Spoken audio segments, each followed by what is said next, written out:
All right, we are live. We got Alaska One Andy joining us already right at 7 p.m. Thank you, Alaska One Andy. Always faithful in the chat. Appreciate that, brother. And this is just welcome to Late Night Gun Chat. I hope y'all are doing well. And I hope everyone is having a good night. We just answer your questions. And so hopefully we will get all your questions answered. So, anyway, I'm going to play my new intro here. See if you guys like my new intro.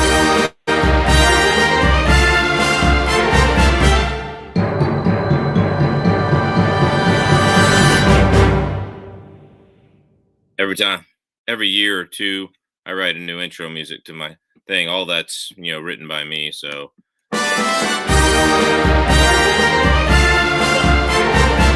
think of a new intro compared to the old one. There you go. So anyway, we will remove that from the chat here, and hopefully, um, that is all you'll hear of it tonight. So all we do is answer your questions on Late Night Gun Chat. We got Mr. F and H in the house. Great channel. Go check him out. And we got 4 people watching so far. Usually, there's about 14 or 15 of you in here by now. But I appreciate everybody there. All right, here we go. We got. I like it. Where is everyone? I don't know. I'm a little later than normally, so. What's up? There we go. The hills are alive with the sound of music. Yep. All right. Evening, you goofy buggers. Yep, that's us. That's us. If you didn't want to sit and talk with the classical music writing, redneck, gun toting school teacher, then you come to the wrong place. All right. So sorry for missing a few months of gun chat. Been a busy winter. I missed a couple months of the gun chat off and on here too. So it's been all good, brother. Yeah, you don't have to apologize. Nothing to apologize for. Hello, Joe Jeffries. How's it going? How's that baby? It's not a baby anymore. What is she, like 1.5? Anyway, one. She's closer to 1, isn't she? But yeah. Anyway, how you doing, brother? Anyway, so late night gun chat. We just answered your question. So who's going to put in the first question tonight? Usually don't have to beg for questions this much, but hopefully we will get some more questions in here, or maybe a couple of people in here from other channels. To Mr. F and H, did I send you the that? We are all hillbilly in this chat. There you go. That's what I'm talking about. That's what I'm talking about. Anyway, let's see.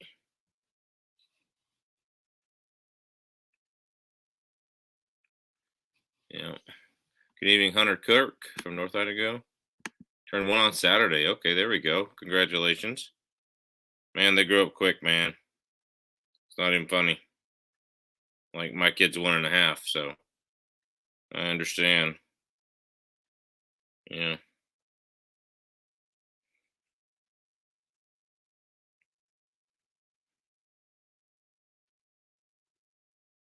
Mr. H, F and H, I sent you a stream if you want a link if you want to join. Gun Snob, I sent you a link too. How you doing, brother?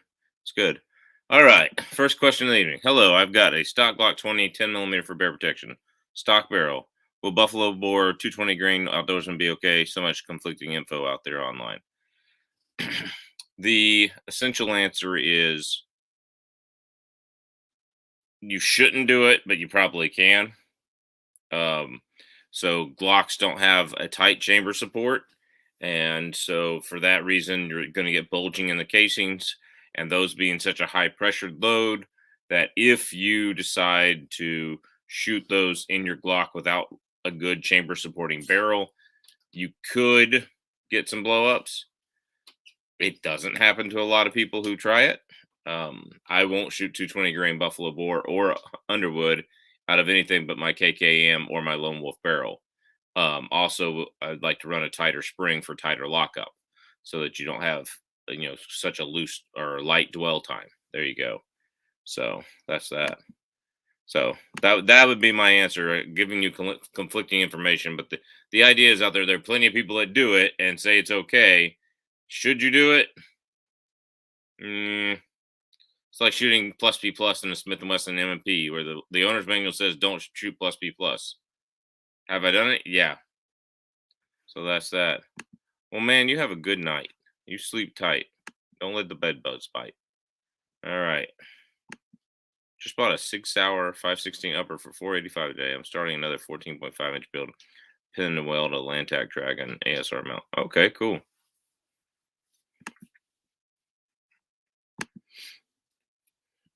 I'm working up to a 10 millimeter 200 grain hardcast load. Your favorite powder? Well, considering I just started loading 10 millimeter, and you're going to see a lot more of my hand loads on the channel in the next few weeks because that's what I filmed the last time I was out.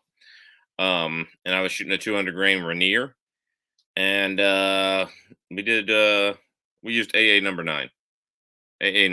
So that's that. So I would definitely go check out AA number 9 and make sure you can do that. Be a great powder. It burns really good. It's got some stout recoil though. Just so you know.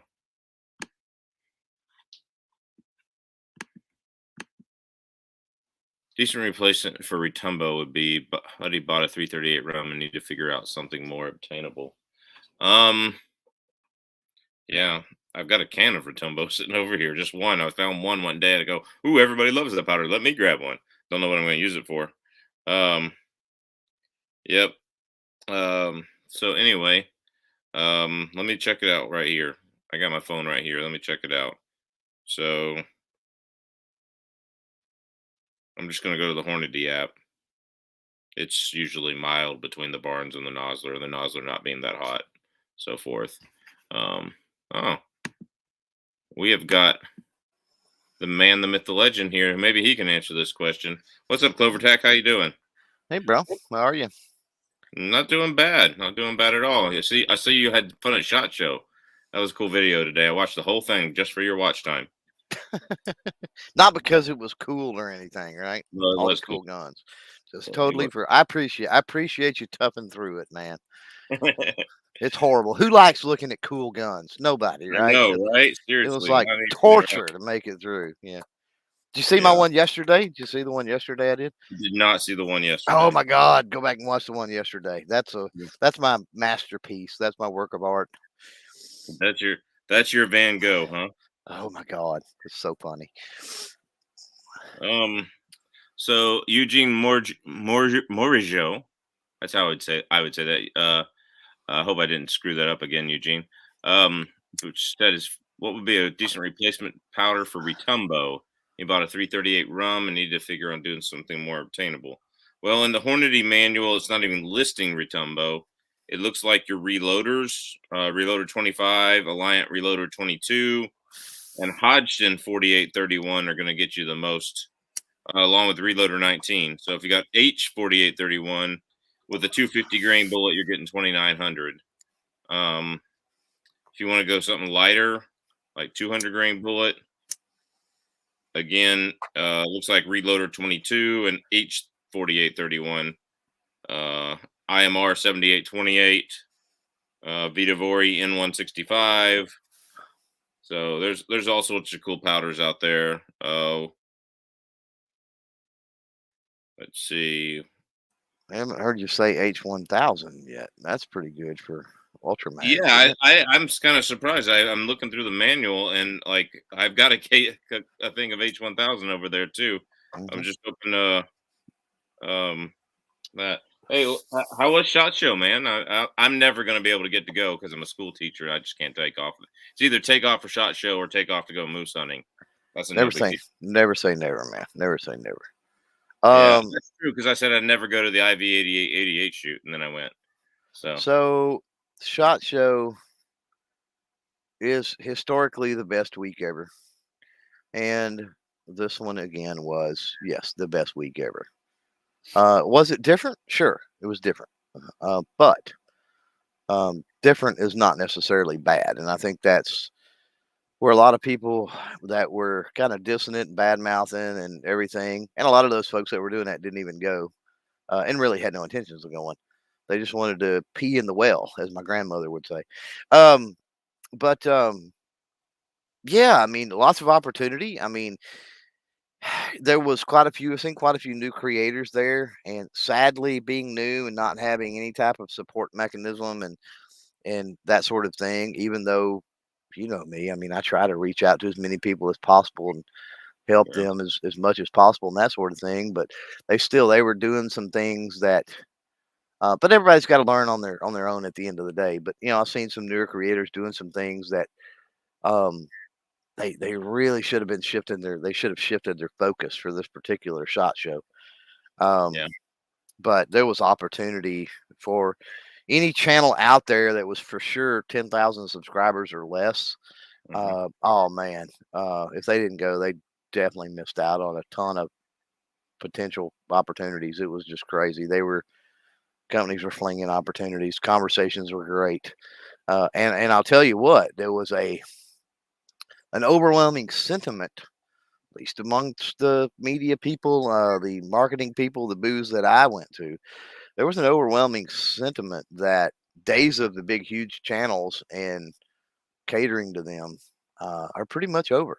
Um, and this shot show proved it. We had a lot of big names that didn't show up. We had a lot of big names that bad mouthed it ahead of time. And they sort of proved that they're shills, for lack of another word, uh, for a lot of the big companies, right? That didn't show up, that pulled out a shot show, and because they're Hmm. not going, we're not going. And a lot of the smaller companies seen that, and so the um, the bigger channels that didn't go, and there were a few there. Don't get me wrong. And bigger by bigger, I mean hundreds of thousands or millions, right? Um, Right. and by some of those not going, and especially some of them that went that didn't do anything but booth appearances and fandom type crap. It really rubbed the smaller companies the wrong way. It really did. And this shot show, a normal shot show, the companies may not have been able to see that as much with everything going on and it being busy, quote unquote, busier, right? Right. Than it was this shot show. But because the shot show was a little more lax, a little more laid back, everybody had a little more time to spend with companies and stuff like that. The companies also had time to look around and see what was going on. And yeah, I don't think it bodes well for big. Let me back up for big, huge channels not willing to do the work. Right. Yeah. I see snobs out there. Yeah, snob. I don't know how snob Mhm. feels about it, but I'm sure he kind of agrees with me that it was a hidden gem, man. A lot of people were poo pooing all over it, and it ended up being great. All right. Well, I'm glad you had time. So I'm going to get back to this guy's question here. Steven Jensen, awesome. Thank you. I will purchase it likely a KKM or a Lone Wolf barrel. Go KKM over Lone Wolf any day of the week. That's not even comparison in the quality. I have both because Lone Wolf is the only one to make a 9 inch, and I need something to overcompensate with. I mean, I need a longer barrel for ballistic testing, and yeah, that was supposed to be funny, I guess, whatever. Anyway, like yeah, go KKM. I've never had a bad experience with them. They're a 10-week wait right now because everybody ordering barrels, but you know, is what it is. All right, maybe my answer to this is no, but Clover Emmanuel Everts here. Hello, have you ever owned a Weatherby rifle or caliber? So that would be for Mhm. Clover. Yes, Uh, I own a Weatherby in 300 Weatherby Magnum, and I love it. I love it. If you need a little more than 300 Winchester Magnum, right? mhm. 300 Weatherby Magnum's where it's at. I love that caliber. I don't shoot it often enough. Thank God I reload for it because ammo's I don't even know Non-existent. $5 a round or something. I don't even You know. can get Crazy. 50 BMG for less. Yeah. Yeah, Uh, but it's a 308 projectile. At the end of the day, save your brass. Super easy to reload. yep. And it'll reach out and touch somebody. That's for sure. When you coming moose hunting up here with that? I would like to. Don't get me wrong. Well, you got a place to stay and a guide that's worth what are you paying for? Well, So we may have to get that on the schedule. we might have to do that. And like I said, I'm worth exactly what you pay me, which is nothing. So I get it. I tell people that about pig hunts, man, or yeah. Well, coyotes. hey, I mean, you still get to come out and hunt in Alaska. You'll see moose. Whether or not you see a moose you can legally shoot is different. Right. Okay. We'll see a So, ton what of are the cows and calves. I mean, So what are the requirements there? I'm only really familiar with like white-tailed deer here, of course, but right. what are some of Okay. the So stipulations? first of all, you need a college degree to read the in hunting regulations to read the Dude, hunting. it's like that. It's like that with deer here in Texas, It's but like that yeah. everywhere, I know. But no, the state is divided into different units, 1 through 26, I think it is. Mhm. And most of these units are like bigger than the state of West Virginia, by the way. Oh, Um, sure. yeah, and I hunt generally in unit 13, and 14 and 15 and 7.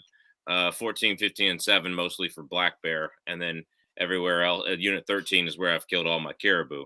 And for me, Unit 13 is they actually took away both the out of state moose draw and the out of state caribou draw, and there's no out of state in Unit 13 right now. Unit Mm, 13 is north to northeast of Anchorage, and kind of runs from Denali National Park over to the Richardson Highway where the oil pipeline is. So it's about 138 miles wide at one point, um, which is how long it gets a little wider than that, I think. And there's all sorts of rivers and lakes and maps and through there, but it's huge. But it's heavily hunted because it's fairly close to Anchorage, just within a 6-hour drive of Anchorage. So anybody that hunts Unit 13. mhm. Um, so we're gonna, me and Steven from Bullets for Bucks, we're gonna go up to 24A, where we have to hike 5 miles across where the pipeline road is, the haul road, the Dalton Highway that you see on ice road truckers, and we're gonna go hike across that, which is not real easy because none of that solid footing because it's snow for 9.5 months out of the year, you know, and then the rest of the time it's mosquitoes. Um, so we're gonna go do that, and there it's one caribou bull, and that's August 1st for non-residents. Mhm. Um, for residents, it's July 1st, so I might go up there and do it myself. Um, but anyway, but I can kill 5 per day up there, so Whoa. I can kill 5 per day either sex, but you could only kill one caribou. Um, Moose is one of those things where don't think you're going to get it done in a weekend. Like you need 7, 8, 10 days, simply to just glass a bunch of bulls. They move around far bigger territories than whitetail ever. Whitetail or live and die within a mile there where they were born, right? Generally speaking. Mhm. So that's that. Yeah. So anyway, back to his question, Emmanuel, if you have ever owned a Weatherby rifle, go check out Reloading Weatherby. He's another little small channel. Austin over there at Reloading Weatherby. Go check out his channel. He's a good guy, and he has a lot of Weatherby information. And if I were going to buy a Weatherby, in fact, it's going to be a 300 Weatherby or a 6.5 300. There's a nice 6.5 300 Weatherby. I mean, I know Barrel Life's only for like 400 rounds for match grade, but it's I know, but there's such a nice gun. It's $900 that Weatherby Meat Eater. It's $900 sitting over at Sportsman's Warehouse, and nobody's going to buy that 6.5 300 Weatherby, but somebody who's a 6.5 nut like me. So So that's I've just a got 300 neck down to a 6.5. yeah, pretty Whew, much. that sucker's blazing. Good God. Yeah, I think the 127 grain Barnes LRX that I shoot can get going almost 3,500, 3,600 feet per second, Wow. something like that. But that's in a 300 Weatherby. That's what you can shoot a 150 grain bullet going. You know what I mean? Right. But you don't get that BC that you get in a 6.5. Mhm. So there is that. But here's a good question. I've often said this myself. With modern bullet technologies, it's safe to say sectional density doesn't even matter anymore. A 30 caliber 150 grain Barnes TTSX can go straight through a big bull moose. Any thoughts? I wouldn't say it doesn't matter anymore, but it matters less. Bullet construction matters more than sectional density. Mhm. But obviously, you wouldn't put a 110 grade lead because it has sectional density over a 150 grain lead bullet. So it just depends on what you can legally shoot and what you can do. But I would say no. It doesn't matter as much anymore, but I still don't think you can rule it out. Let's say your rifle likes shooting long range Accubons. Well, at that point, they make it in a 129 and a 143 for 6.5 Creedmoor. So it just depends on what you want to do. So I don't know, but with Barnes, yeah, 150 grain TTSX will kill anything in North America. It from a 308 up. So, Clover, what do you think about that? I would agree. I would agree with it somewhat. I mean, it's a general, like you say. There's some specific cases and whatnot, but yeah, I would agree overall. Yeah. All right. Good morning, says Europe to America. Elbow, cough, wash hands. Good Mhm. morning, Justinus. Very good. What's up, New York preppers in the house? Where's he Uh, at in Europe? Do you know? I do not know. Where are you at in Europe, Justinus? I had somebody from Norway comment on the video a few minutes ago. It was interesting. Cool. Yeah. Hey, bro, what are your favorite 10 millimeter powders? Considering I've only loaded one. Oh no, I've loaded two: power pistol and AA number 9. I'm looking for blue dot. Like I am looking for blue dot. I'm following on MeWe now as well. Yeah, follow my MeWe page. That's where I put all my links to stuff so that I don't get demonetized again and Clover doesn't have to fix it. All Right. right. Yeah. So you got any? Have you loaded any 10 millimeter? Oh yeah, yeah. I got a cool story about getting into 10 millimeter. If we've got time to tell it, we don't. I Yeah, won't tell sure. it because it's a bit long. You always. So, I said so time I've, for you. so I've always been a 10 millimeter fan, right? 40 like sucks because that's like, oh, we're too wimpy. We need something. Screw that. So I've been a 10 millimeter fan. My dad's been off and on between oil field and law enforcement when the oil field was bad, and so I was exposed to 10 millimeter because law enforcement used that years and years and years ago, at least at the federal level, and some of the local folks picked it up. So I've known about it for quite some time. I'm not a recent fanboy, but years ago I bought a literal truckload of reloading stuff, and there was about 8,000 rounds of brand new 10 millimeter brass in there, and I didn't own a 10 millimeter. So I was like, okay, it's time to get a 10 millimeter. And my first one was the Glock 20. I've gotten several since, but yeah, that's how I got into 10 millimeter. No, that's cool. You still got any of that brass? I need a couple hundred rounds. Um, I probably do. yeah. I need some blue dot powder first. I cannot find blue dot powder anywhere, I can't help anytime. you with that. I don't use Blue Dot. I never really have. Yeah, and here's the thing: you can't ship it here if you could use it, so you can't help me with that, even if you had it. So Well, this is true. yeah. So thanks, Steve, for following on MeWe. All right. I loaded up some 550 grain Nosler solid for 458 and 4570. There you go. That'll take care of it. All right. Oh, let's see. Steven, those Buffalo Bore 220 10 millimeter are the best you can get for your Glock 20. They penetrate almost as much as any 44 R gas. They do. Yep. Reloader 22 might be pretty good for 338. Where Reloader 22 is good for just about anything I've tried in it so far, except for 270. I tried it in 270. It didn't work very well.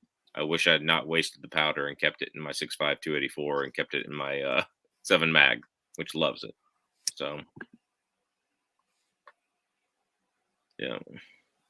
Yeah, the Grizzly 220 grain is not that great. That I agree with. I don't like Grizzly ammo. All right, Zeus is saying it's your fault that he bought a Banish 30. LOL. Awesome. Later, Leslie. What's a Banish 30? I don't even know what that is. So that is the 30 caliber suppressor from Silencer Central, and I did back to video today. I had a section there where I was shooting stuff. That Yeah, 7. 4570. Mm-hmm. So the lever action, that was a 4570 with, Mm-hmm. I forgot what it was, the Banish 45 or something. I forgot the can that's on that. Obviously not a Banish 30. But Right. what you hear in that video Mm-hmm. is supersonic 4570 through that thing, man. I was Wow. blown away how quiet that was. All of the Silencer Central, their Banish line, Yeah. phenomenal cans. I don't own one, but I've played with him several times. I met him the How earlier economical part. are they? Do Are what they now? like are they like a $1,200 can or are they like a $700 can? How They have economical? a Yeah, they have a range. I would say it probably ranges like 8 to 1,200 range, something in there. But Yeah. they've got a pay as you go thing. They're an all in one solution. Silencer Central is they can ship to your home. Mm-hmm. And I don't remember in how many states, but quite a few. They can ship to your home once it's done and your stamps back, and you just kind of pay it out while you wait. It's a Okay.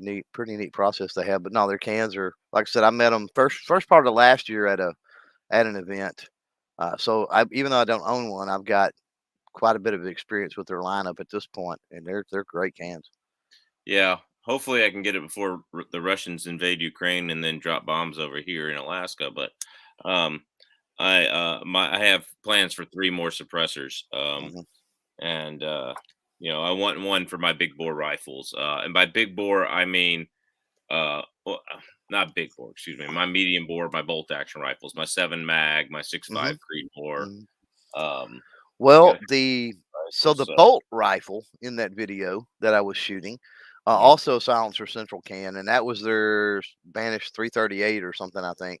Yeah. And so that was a 338 Lapua that you were Oh, hearing. okay. Yeah, But I and of wasn't. course, Yeah. it's hard to tell in a video, right? It's hard to tell how Right. quiet a suppressor is, but for 338, that was pretty doggone quiet.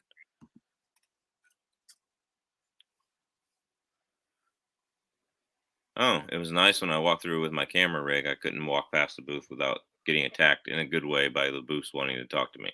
Mhm. Yeah, that's there we go. Um, so I'm glad y'all had good. I wish I had been out there. Good. Great. We'll go with the KKM. Just purchased. Thanks for your help. You're welcome. Make Boom. sure that you call them and tell them you want the feed ramp modification for big, wide, heavy loads. Hey, and Um, and and also, and I'll put this out there for a lot of people. If if you get advice and you pick something up from a company from, hearing it from one of us, creators or whatever, mention that to these companies because, that does make a difference sometimes. And, yeah. you know, I don't know um, how many people have told me they bought a KKM barrel because of my experience.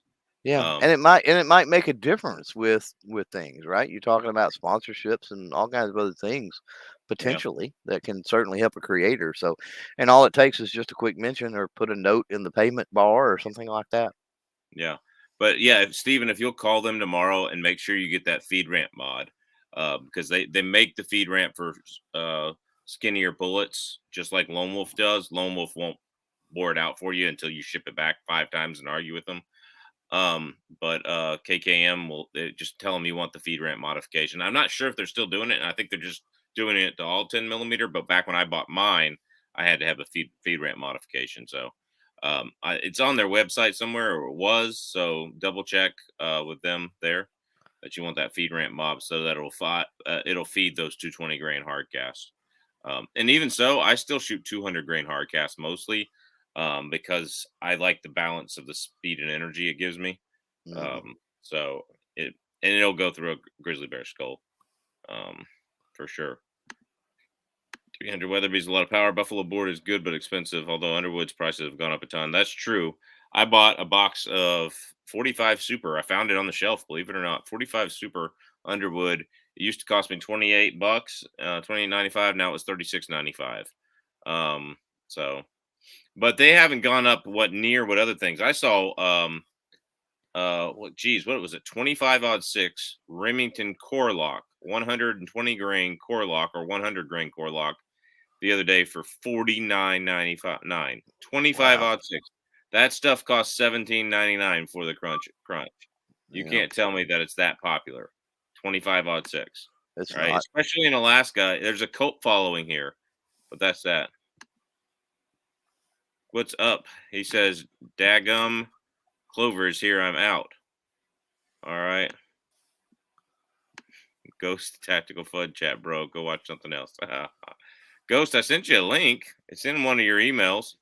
So there we are. You can come in and call him a FUD yourself here. All right. I was looking at gun tech build for AR 308 that comes with everything but the lower for around 900. Do you think that's worth it? Or should I find something different? Um, I've never heard of gun tech, so I don't know anything about them. If they're a good, high quality company with good barrels and you've seen good stuff about them, yeah, go for it. 900, everything but the lower for 900. That's good. I mean, my 6.5 AR 10 build, I've got over 3,000 in now. I started out at 1,600, but with the scope and mounts and rings and magazines and ammo Hmm. for it, you know, I've got more into that. I should have spent it all on 6.5 ammo at the time, but anyway, yeah. You know anything about gun tech?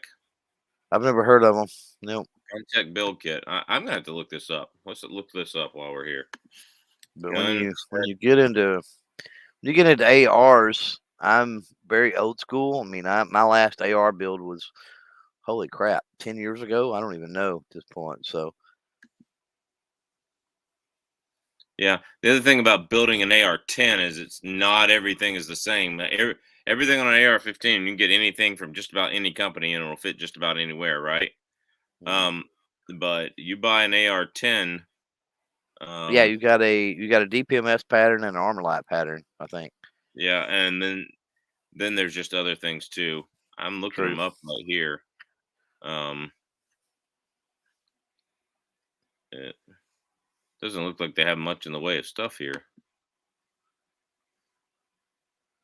Um, I don't see the build kit, man, but I'm looking them up. You can maybe hit me up on Instagram or MeWe and let me know exactly, Joe, where they're at, or Facebook, since you Facebook messaged me before. So I see Wes out there. He says at GovTech's in Arizona. I'm getting a rash with all this hunting talk. Well, hey, I mean, if you want to shoot your own neighbor's cats and eat them He when things go down, that's up to you. he But could he could come in and manipulate the conversation at least. But I know. I mean, he could come back to is it tactical? He could take us away from hunting and back into tactical. right, right, Uh, Ghost is a good guy. So yeah, definitely. 10 millimeters, the only fun millimeter. Yeah, there we go. Mhm. How long since moving to AK are you considered a resident? 1 year. 1 year before you can um, apply for a resident hunting license. You have to wait a whole year unless you're transferred in on the military. So That's nice. Nice of them. true, but bear defense is worth paying more. Yeah, yeah. All right, I gotta catch up with this chat, man. Let's see, Weston, how you doing, man? Good to see you. Looks like Justinas is from Lithuania. There Nice. we go. That AA number 9 did great, Heart. Yeah, Dan O'Neill's a Patreon. He's already seen one of my AA number 9 videos. So if you want them early, go check out my Patreon. Sometimes I'll put them up early on my MeWe page too, but that's days after I put them on Patreon.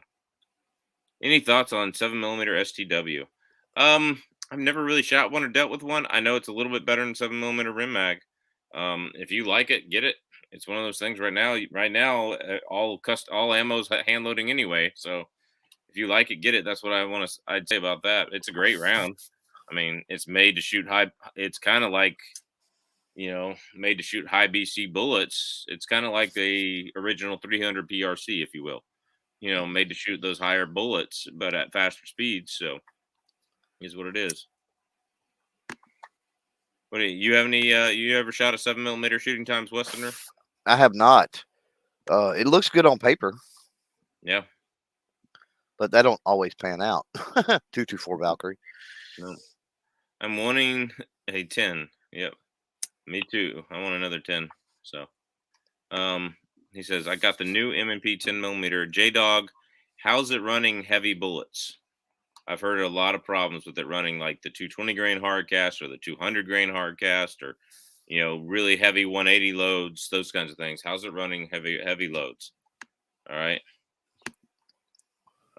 If given the choice between all copper or lead and copper, modern for both, do you have a preference for hunting? Well, everyone's more accurate out of my rifle, but I mean, I did a top 10 or top 5 best hunting bullets video, and I go with Barnes LRX as my favorite bullet for hunting because it's going to expand out to 700 yards. It's got the BC to get that far. Mhm. You don't really want it to go that much farther and be a hunting round. It's gonna do the job out to a long ways, and I have not seen a caribou not fall to it.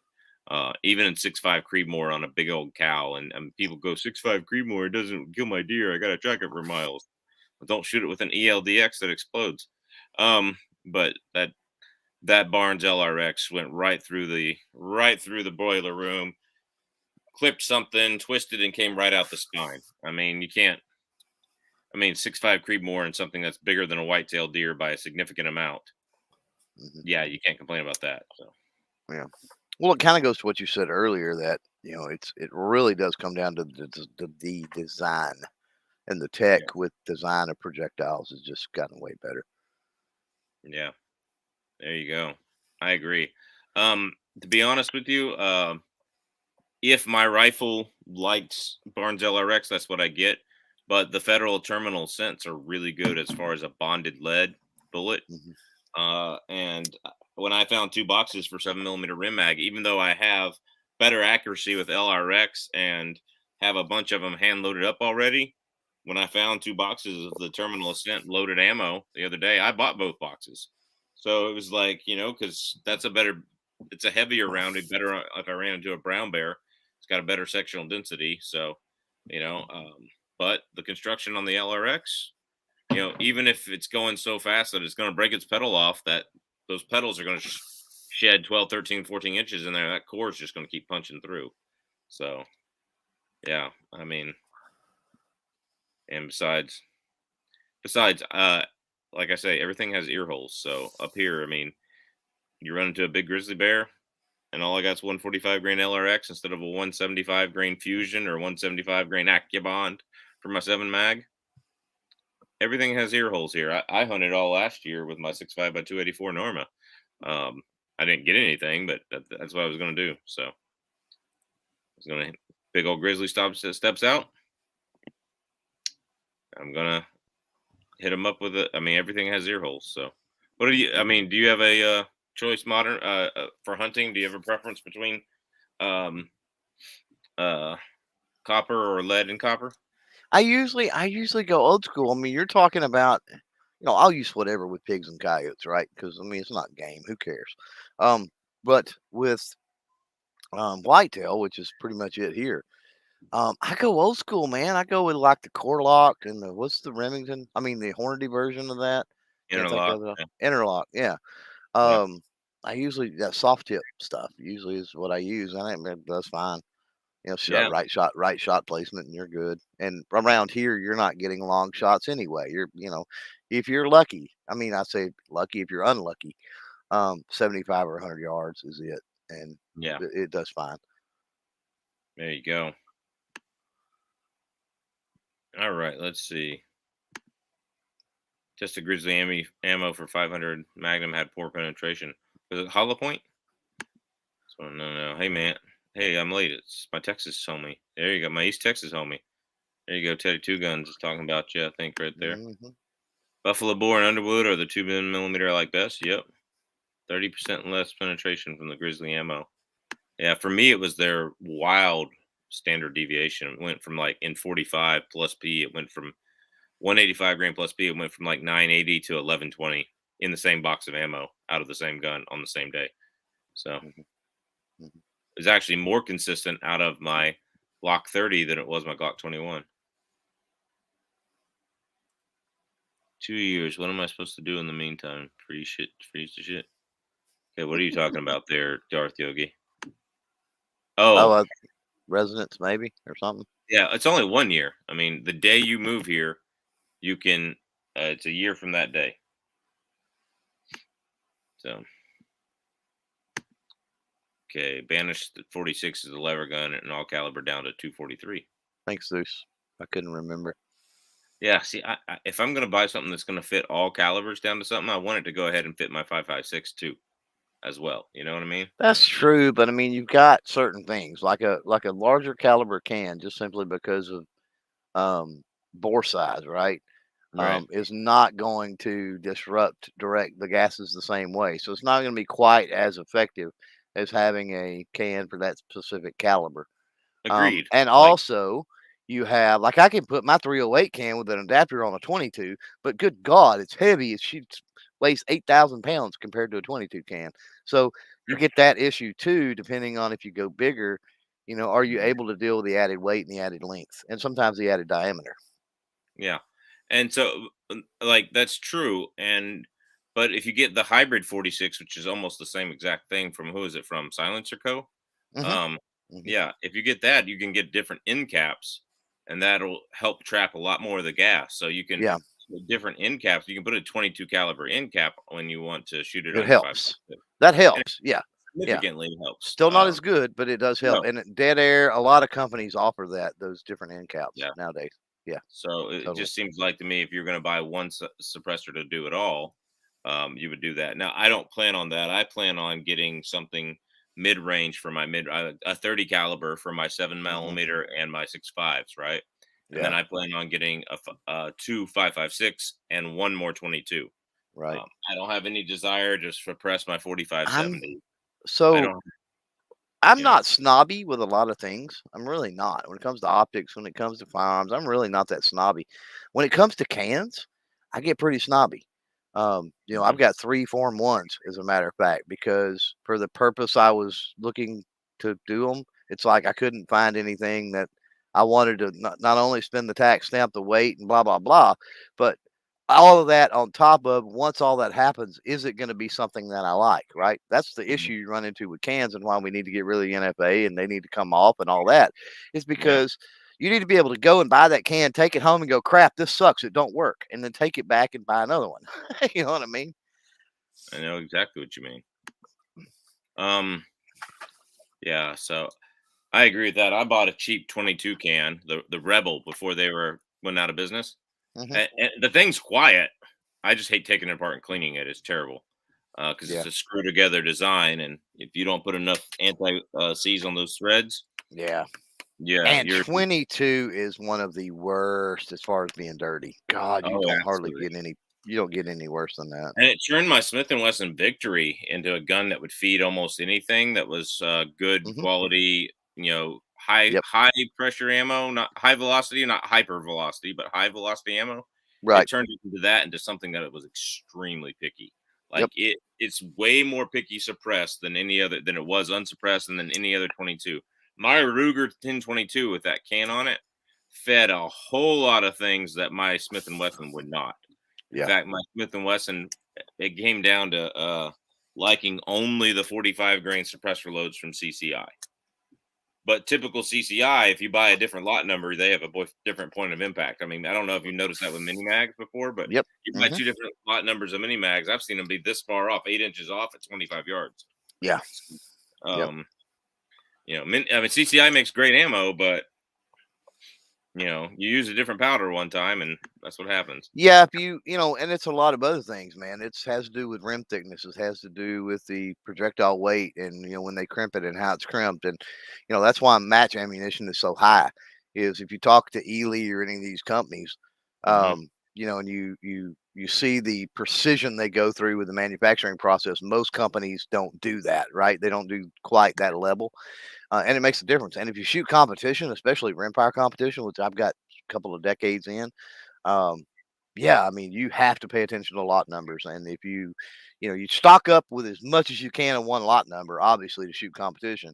But if you Hmm. run out, you're re-zeroing, you're going out and practicing and figuring things out. I mean, you have to do that. No, absolutely, 100%.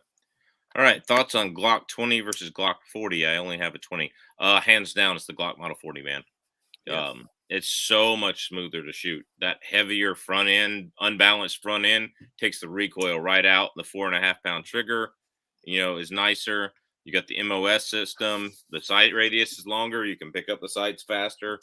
Um, yeah, hands down, G40 over a G20. Now that being said, my next handgun is probably going to be a G20, but to complete my Glock 10 millimeter collection, because I yeah, have the 29 and the 40, but it's hands down the 40. All right. What I mean, the 20 is a good gun, but God, 10 millimeter is made for a 6 inch barrel.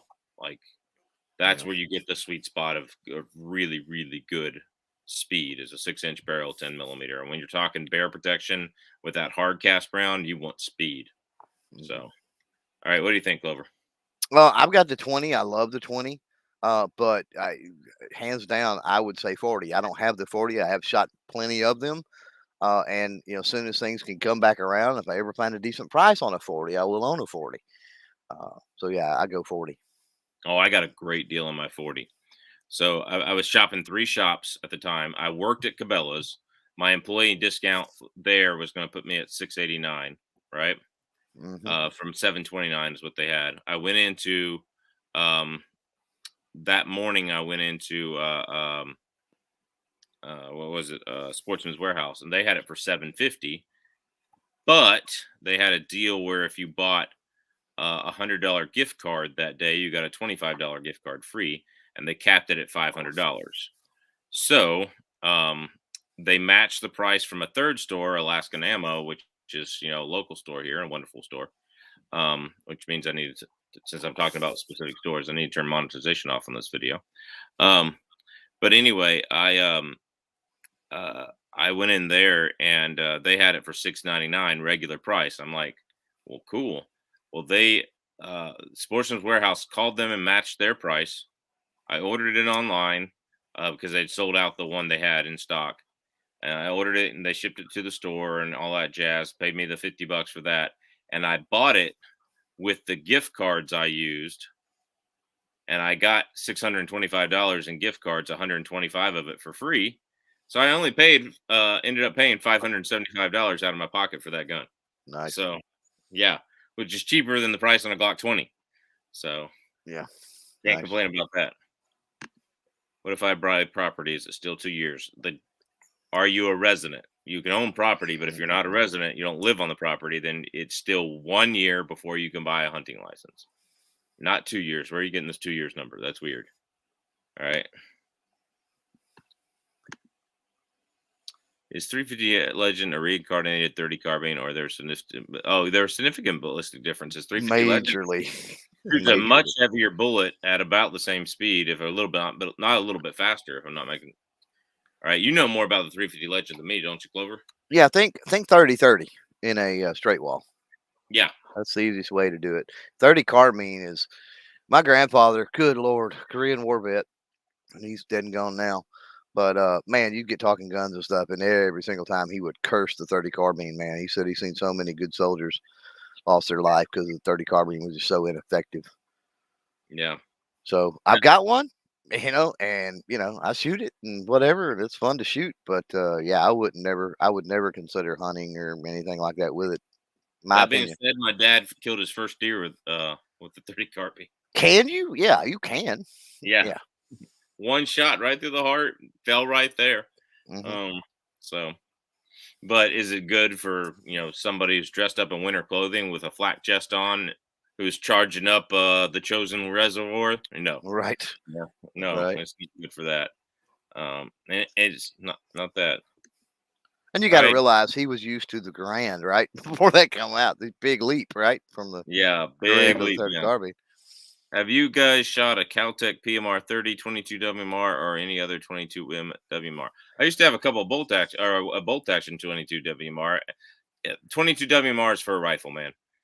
They don't feed well in the PMR 30. Hmm. This is from the videos I've seen. They don't feed well without a lot of tinkering and a lot of Yep. ammo picky. 22 WMR is for a rifle. Yeah. And Yeah, not really for semi-auto. So a lot right. of people don't realize that, but 22 WMR, the reason you don't see historically over the years tons and tons of 22 WMR semi-autos is that it's an engineering nightmare, honestly, to try to even halfway get them to work. Yeah, Talk to any of these gun companies, and if they're being honest, they're going to tell you that. Um, yeah, I've got experience. I'm not a big Keltec fan. I mean, there's just not the refinement and everything there, which I think leads to some of the issues that they have. But quite honestly, you don't have a lot of choices. yeah, yeah. Yeah. There's a CZ in my local shop that is I think it's a 417 or a 517. I don't remember. It's a tactical, handguard, stock, 22 Magnum built on their own 22. It's a 522 or 522M. So I don't remember what it is. Hmm. Um, but it's a semi-automatic 22 Magnum, From 16-inch barrel, from and CZ, CZ. maybe they cracked the recipe. Yeah, 10. I know Savage isn't producing that 17 HMR. I mean, they're still producing Well, it, but they're not advertising it like crazy anymore. and Remington used to do the 597 in a 22 Magnum, and they pulled that really quick. And then you don't see the Ruger 1022. Yeah. No, it's in not. Magnum anymore. They pulled that one years ago. So again, it goes back to Marlin what pulled the theirs too. Yeah, Marlin yeah. Marlin had one and they pulled theirs. Yeah. Every now and then That- you get companies that try it, and like I said, maybe CZ figured it out. I yeah, think as technology moves forward, we were talking about technology and projectiles earlier. I think as technology moves forward, and that's some of the cool things to watch as time goes on. I think that it's very likely somebody can figure it out. yeah, yeah. All right. Only complaint on M&P 10 millimeter is full mags rattle when inserted. Yeah. Hey, just in case holster said I in response to you said I know I've had at least 30 people order holsters from me because of seeing it in your videos. Well, Nice. thank you, man, and thanks for sending me a holster or two and giving me a good deal when I had to buy one. And yeah, great holsters, the best leather holsters made. Just in case holsters, I'll say it right there. I've owned owned Andrew's custom leather, a ton of Galcos, a ton of Bianchis. Nothing compares to a just in case holster. So it's the only leather holster I'll buy. So um, And this has been the part of the show where Chuck shills for just in case holsters. he doesn't actually pay me. Yeah, I don't get anything for the discount code, but it is discount code Alaskan. I get And it. No, I get it. I mean, if you got yeah, good companies that are doing good stuff, that's yeah, what, people go, oh, you're just shilling for this or that. And it's like, how are you shilling from a company you've been a client or customer for years and, they've got good products? That's no, just no. Here's my thing. There's nothing morally wrong with shilling for a company that you believe in. You Well, know, if the yes, product's yes. crap and you're pushing it and you know it's crap, that's being a used car salesman. That Okay. that's the that's the definition of a shield is you're promoting things that are Right. morally wrong or something's wrong with it. Yeah. Mm-hmm. Yeah. And people have done that. So people have taken that big. So Well, all right. Good evening. What's up, 67 Rebel SSD AMC? All right. Feed ramp modification. He's got that. Good. Um. So yeah. But no, just in case holsters, guys. He's not the only holsters I use, but he's one of the best. So I may have to hit him up. He's still out there. Reach out to me because I may be yeah. getting in fact, I got a call from EAA today. Maybe getting that new 10 millimeter 1911 in, and Ooh, I'm gonna need a holster. So, yeah. and you got to put a 1911 in leather, man. You got to. Yeah, that's true because you'll scratch it up if you put it in Kydex. So, Hmm. um, yeah, you got to put a 1911 in leather, and he has some really good ones. So I love it. I don't have them with me. I wish I did right now, but I love the one he sent me with the Crusaders cross on it. I mean, I call it my church holster, and it's got a big cross on it, and that's the one I carry to church. Oh, so he can do designs and things. Yeah, he can do designs and things, Oh, different thread colors. So well, I mean, I've I'm got a a Tennessee theme. fan, so I've got a one with orange threads in it. Oh man, you're killing me. You're killing me because Black holster with orange threads. I've already got a theme in mind for this 1911 if I get it with the grips and some other things. So yeah, yeah, Yeah, yeah. Just in case, he's on Instagram. He'll reach out to Clover Tack on Instagram just in yeah. case he wants to watch. I'll go over there and Uh, find him right now. yeah, reach out to him. So yeah, gun seconds in Arizona. I would love a 25-06 with a faster rate twisted barrel. Absolutely. Um, Gun Tech anti-walk plans are all there. Okay, it's from Optics Planet here. Okay, can't copy the text and go look at it. Let's go look at that. I'm gonna go look at that. I don't have good experiences with Optics Planet. I know a lot of people that don't, but I know some that do. I've had a good experience and a bad experience. They canceled an order that was back ordered and never told me or nothing, right? Yeah, Then I back ordered some bullets, and all of a sudden they said it was going to be 6 to 8 weeks. They showed up in a week and a half. yeah, So, you yeah. know, But to so it be was clear, that's Optics Planet. That's not Gun Tech. I've never heard of Gun Tech, so no right, opinion there. correct. Oh, let's see. AR-10 kit up here. Let's see. Gun Tech.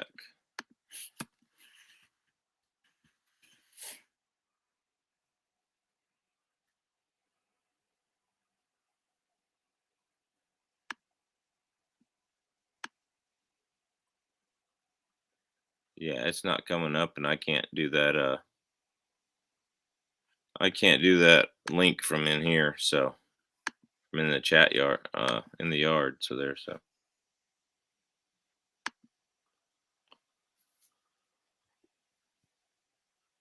SAC matters for a hunting license. It's always 1 year from your date of. It's always been that way. 1 year from your when you moved up here. So 1 year from when you moved up here. All right, Eugene, have a good one, brother. LRX is great. There you go. Only shot 180 FMJ. Only thing available. Yep. Find some heavy stuff for me, brother. Let me know what it does. There's plenty of heavy stuff up here right now. I don't know if you're in Alaska, but there's plenty of heavy stuff up here at the different gun shops. So, been researching reloading shotgun shells. What reloading machine would you recommend for an all-in-one 20 gauge and some 12 gauge? Mm. Clover, do you know about that? Because I am not into that. I know. I do. So, to my knowledge, right? Because I've got all of my reloading equipment and have for years, so I haven't really been into looking at new reloading equipment. But there's not really a lot of new brands and things like that. I don't think that's necessarily coming to the market. Um, Two ways that most people seem to go. Number one is mech, MEC, mech. Number hmm two is the Lee Lodahl. On either one of those, he says all in one for 20 and 12. On either one of those, you're going to have to get conversion kits by the press that comes with everything, and then you'll have to buy a conversion kit. So, and it is a pain, my opinion. I prefer the mech, but it is a pain in the neck to convert that over. So hmm I just have lucked into over the years used presses that are dedicated for gauge, and I have literally every mech press they make. But I do have some buddies that have the lead load alls. None of them as cheap as the lead load alls are. None of them bother with the conversion kit. They just buy um, two different presses. But that's really your two options. And the mech I use is the mech 600, I think. It used to be called the Junior. I think now it's called the Mech 600. But you can find those on eBay and local gun trading sites and things like that. Usually pretty reasonable, even nowadays. Yeah. All right. Gunbroker had some good deals there, apparently. My dad loaded on a old Pacifico press. Yep, Um, he loaded 12 gauge for years. So that was Hornady, I think, before it was Hornady. yeah, Yeah, yeah. I think they got bought out by Hornady or something like yeah, that in the shotgun shell. yep, So is a right. 308 a pea shooter? Absolutely not. Who said that? It depends on if you're shooting peas or not, I guess. Yeah, I mean, if you're shooting peas at 100 yards, yeah, there you go. Hey, so what did the native Alaskan people? No, this is not a good joke to tell. Never mind. I mean, Yeah, be careful with that. yeah, if you're living in pure ice up in the far north and you want to catch a polar bear, what do? I don't You know. drill a big hole in the ice and you put peas around it. And when the bear goes to take a pee, you kick him in the ice hole. Nah, that's a dad joke. Yeah, there you go. That's like a total dad joke. Yeah. I saw Federal Swift 200 grain A frame, but it was 58 bucks a box of 20. Yeah, and Federal doesn't load that good for a 200 grain bullet in 10 millimeter. They just do not load it as fast as it needs to be, and a Swift A frame can take it. Mhm. Um, so there's plenty of Underwood out there right now where I live here in Alaska. So both the big shops that carry Underwood, a lot of Underwood, have Underwood 10 millimeter on the shelf and boxes and boxes of it up on the top of the shelf, cases of it to for when they run out with what's on the shelf. So I like the regular old 308 or 270. Yeah. I consider both those rounds overrated. I really do. I've killed deer, plenty of deer with both of them. Don't get me Right, wrong. right. But 308, I mean, it's nice for battle rifle, caliber. But really beyond that, it doesn't have a great use other than um, you know, as far as long range, it's been outdone by 6.5. because you get a better BC and a less recoil and a flatter shooting gun. Um, and as far as hunting is concerned, your bigger calibers. I mean, for big game, you'd much rather have a 300 Win Mag or a 30-06 or 300 Weatherby mag. Hmm. 270 is the same way. It does a lot of things good. It's flat shooting. It's lower recoiling. It's not light recoiling. It's Depends on lower the rifle. Totally depends on the rifle. and the load. Because like my Yeah. rifle with 150 grains, no. My rifle with 120 grains, great. Um, and it's my wife's rifle actually. But anyway, like if you want long range precision and flat, the 6.5 PRC beats it handily. If you want to go big game hunting, 30-06, 300 Win Mag, beat it. 7 mag, beat it handily. So the Mhm. 270 is good at a lot of things, but it's not good at everything. And I know, it's a good middle round. I own one. I've owned three in my lifetime now. Yeah. Right. They're not bad guns. I've owned 308s. I I would think love to have it's another 308, I think but it's one of those things, and we're talking nowadays with additional cartridges that are out there and other things. It's like 308 and 270 are like they're good. Like you said, they're good at a lot of things, but they're not really the best at anything anymore. no, no. 27 to me, 6.5 PRC is a better hunting caliber than 270. Yeah. Um, by far. The 6.8 Western proves that what the 270 could have been had they had the right twist rates in the barrel and a better throat that actually, holds the bullet all the way instead of, does a little Hmm. bit of this, you know. Right. So there's a, Right. it's a lot you can do.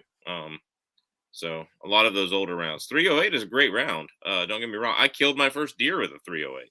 My first 4 deer with a 308 and two more deer Hmm. since. Um, and like it's a great round. I don't want to be hit with it, but it's for long range, you can't do what a 6.5 can do. If you need a youth rifle, 7 millimeter '08 is better, or 260. And then Remington, the 260 Remington.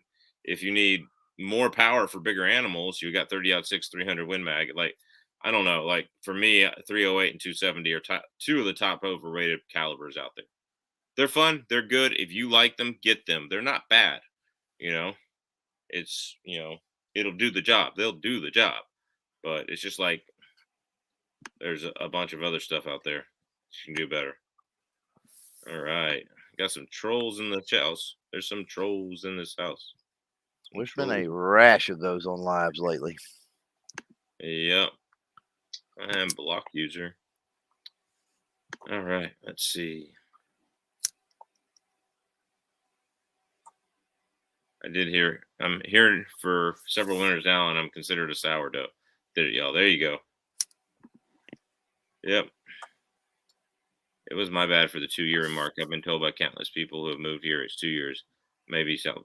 Now it's 2 years before you can get a PFD, but it's not 2 years before you can get a hunting license. Now the permanent fund dividend is the money Alaska pays us just for living here, based off the oil money. And it's become really politicized and they want to take it away and put it into the regular state budget and all that kind of stuff. Um, people are people are mad up in arms on both sides of it. And anyway, Hmm. it's funny. The non-socialist Republicans want to keep giving it to the people, and the socialist Democrats want to take it and you know spend the money.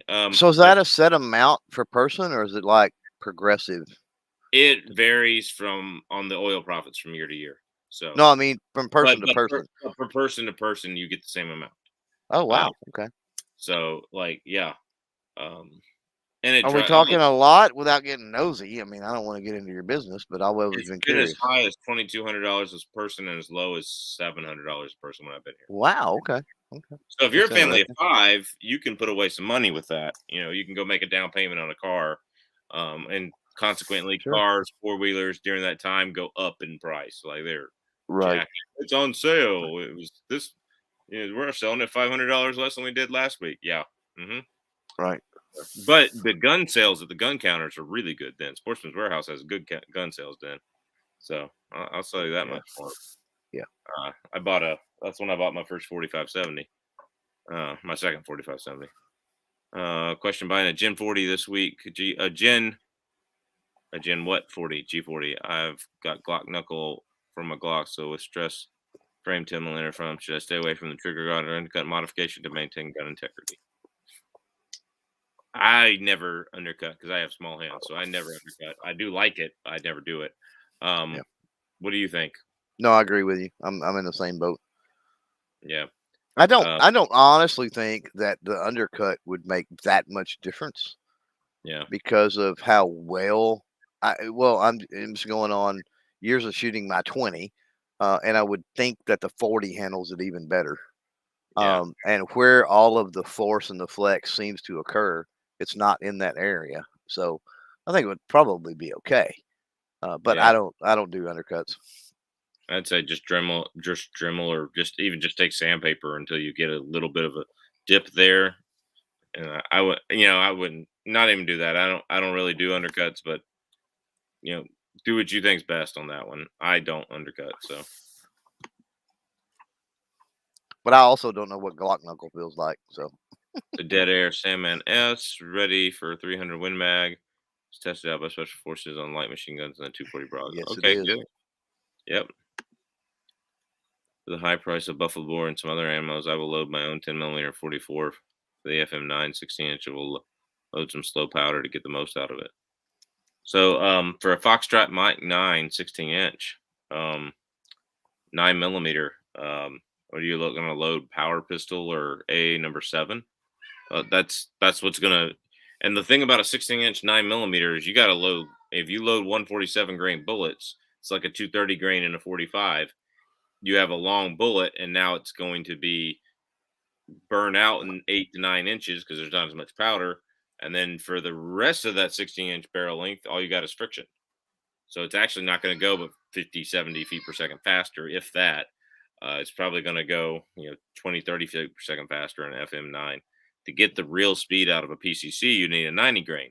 But then the bullets splatter on impact because they don't penetrate. So, you know, do what you want there. But like that's the one thing about a PCC that makes it almost untenable is like you have to use to get the speed, you'd have to use like a 90 grain full metal jacket or a 90 grain extreme defender, something like that. So is what it is.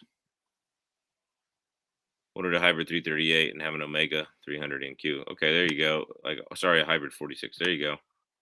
That's what I'm thinking. Sold All right, another one. 40. Yeah, there you go. Yeah. Um, yes, you do, Teddy Two Guns. You want it?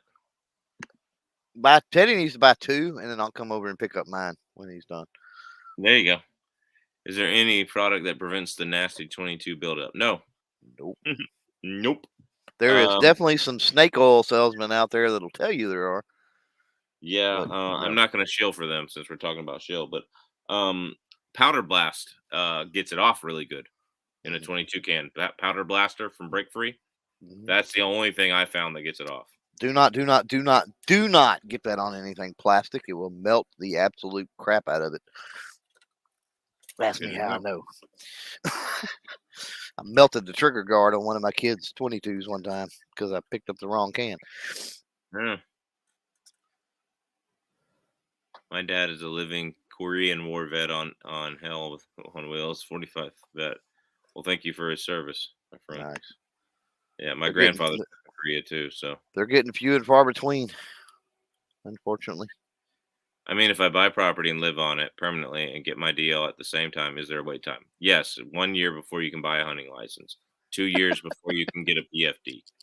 All right, yeah, Darth out there, he's looking for a loophole. He wants a loophole. Hire a lawyer, man. it's like this, man. If you got here, ain't nobody at the Walmart counter checking what day your license was issued on, and your license doesn't prove what day you got here. Well, that's But true. I'm not gonna say I waited a year before I bought a hunting license, but Well, that's it's more so like if you get caught doing something you're not supposed to do, like the game and fish or yeah, whatever, at that yeah, point, they would just stack on a charge probably. yeah. It's just a tack on fee for them. Yeah. My special forces buddy loves the 30 carbine. He's also a huge alcoholic, so that could be the reason. There you go. That's hilarious. Have you heard much of the 30 Super Carry, and what do you think of it? I think it's going to go by the wayside. I don't think it's going to. It doesn't do that much better than Oh, 9 millimeter. So disagree. I think it's Disagree. going to be the new 224 Valkyrie. It's going to be dead in a few years. Disagree with some caveats. So I got to shoot the 30 Super Carry. Ooh. Definitely, it definitely bridges a recoil gap between 380 and 9 millimeter. I can say that for sure. I don't think it delivers on necessarily on the promises that um, that Federal makes ballistically and things like that. Um, with that said, here's my caveats. I think the success on it, we're a lot of old fogies, right? And we don't like change and we don't like new things necessarily. We're resistant to that. But we've got a new crowd coming up of younger people that seem excited about 30 Super Carry. And so don't think for a second the industry might not be paying attention to that. So I think it can have a place for some people. And I think it can improve and things get better. Now, here's the caveat. Um, Manufacturers have to start chambering things in that. Yeah. In particular, Glock has to start chambering things in that. And I'm really surprised that like Thursday of Shot Show week, because the range day was Monday for Super Carry, and then first day on the floor seeing it was Tuesday. I'm really surprised Thursday Glock didn't announce their whatever Glock 52 or whatever in Mhm. 30 Super Carry. I'm surprised, but look for that. That's going to be, I think, a determination of what kind of staying power it's going to have. If you see a Glock in the next year or so, 30 Super Carry, it may stick around a while. But yeah, but Glock came out with the 45 gap, and that didn't do anything. So Well, Glock didn't come out with this though. yeah, It's not proprietary to Glock. It's a Federal cartridge. So keep that in mind. And yeah, we were fooled too. If you think back, I mean, a lot of people said 6.5 Creed wouldn't make it, and it obviously has, and spun off even other cartridges, right? So right, that's why I say 30 Super Carry may be a stepping stone even to something else. yeah. And then 224 Valkyrie, everybody went crazy and wild, and it's just kind of fizzled off. So you never really know. But again, I So, think if so Glock does one at this point, I think it's going to be yeah. around a while. So here's the differences, though. 224 Valkyrie didn't deliver on its promise.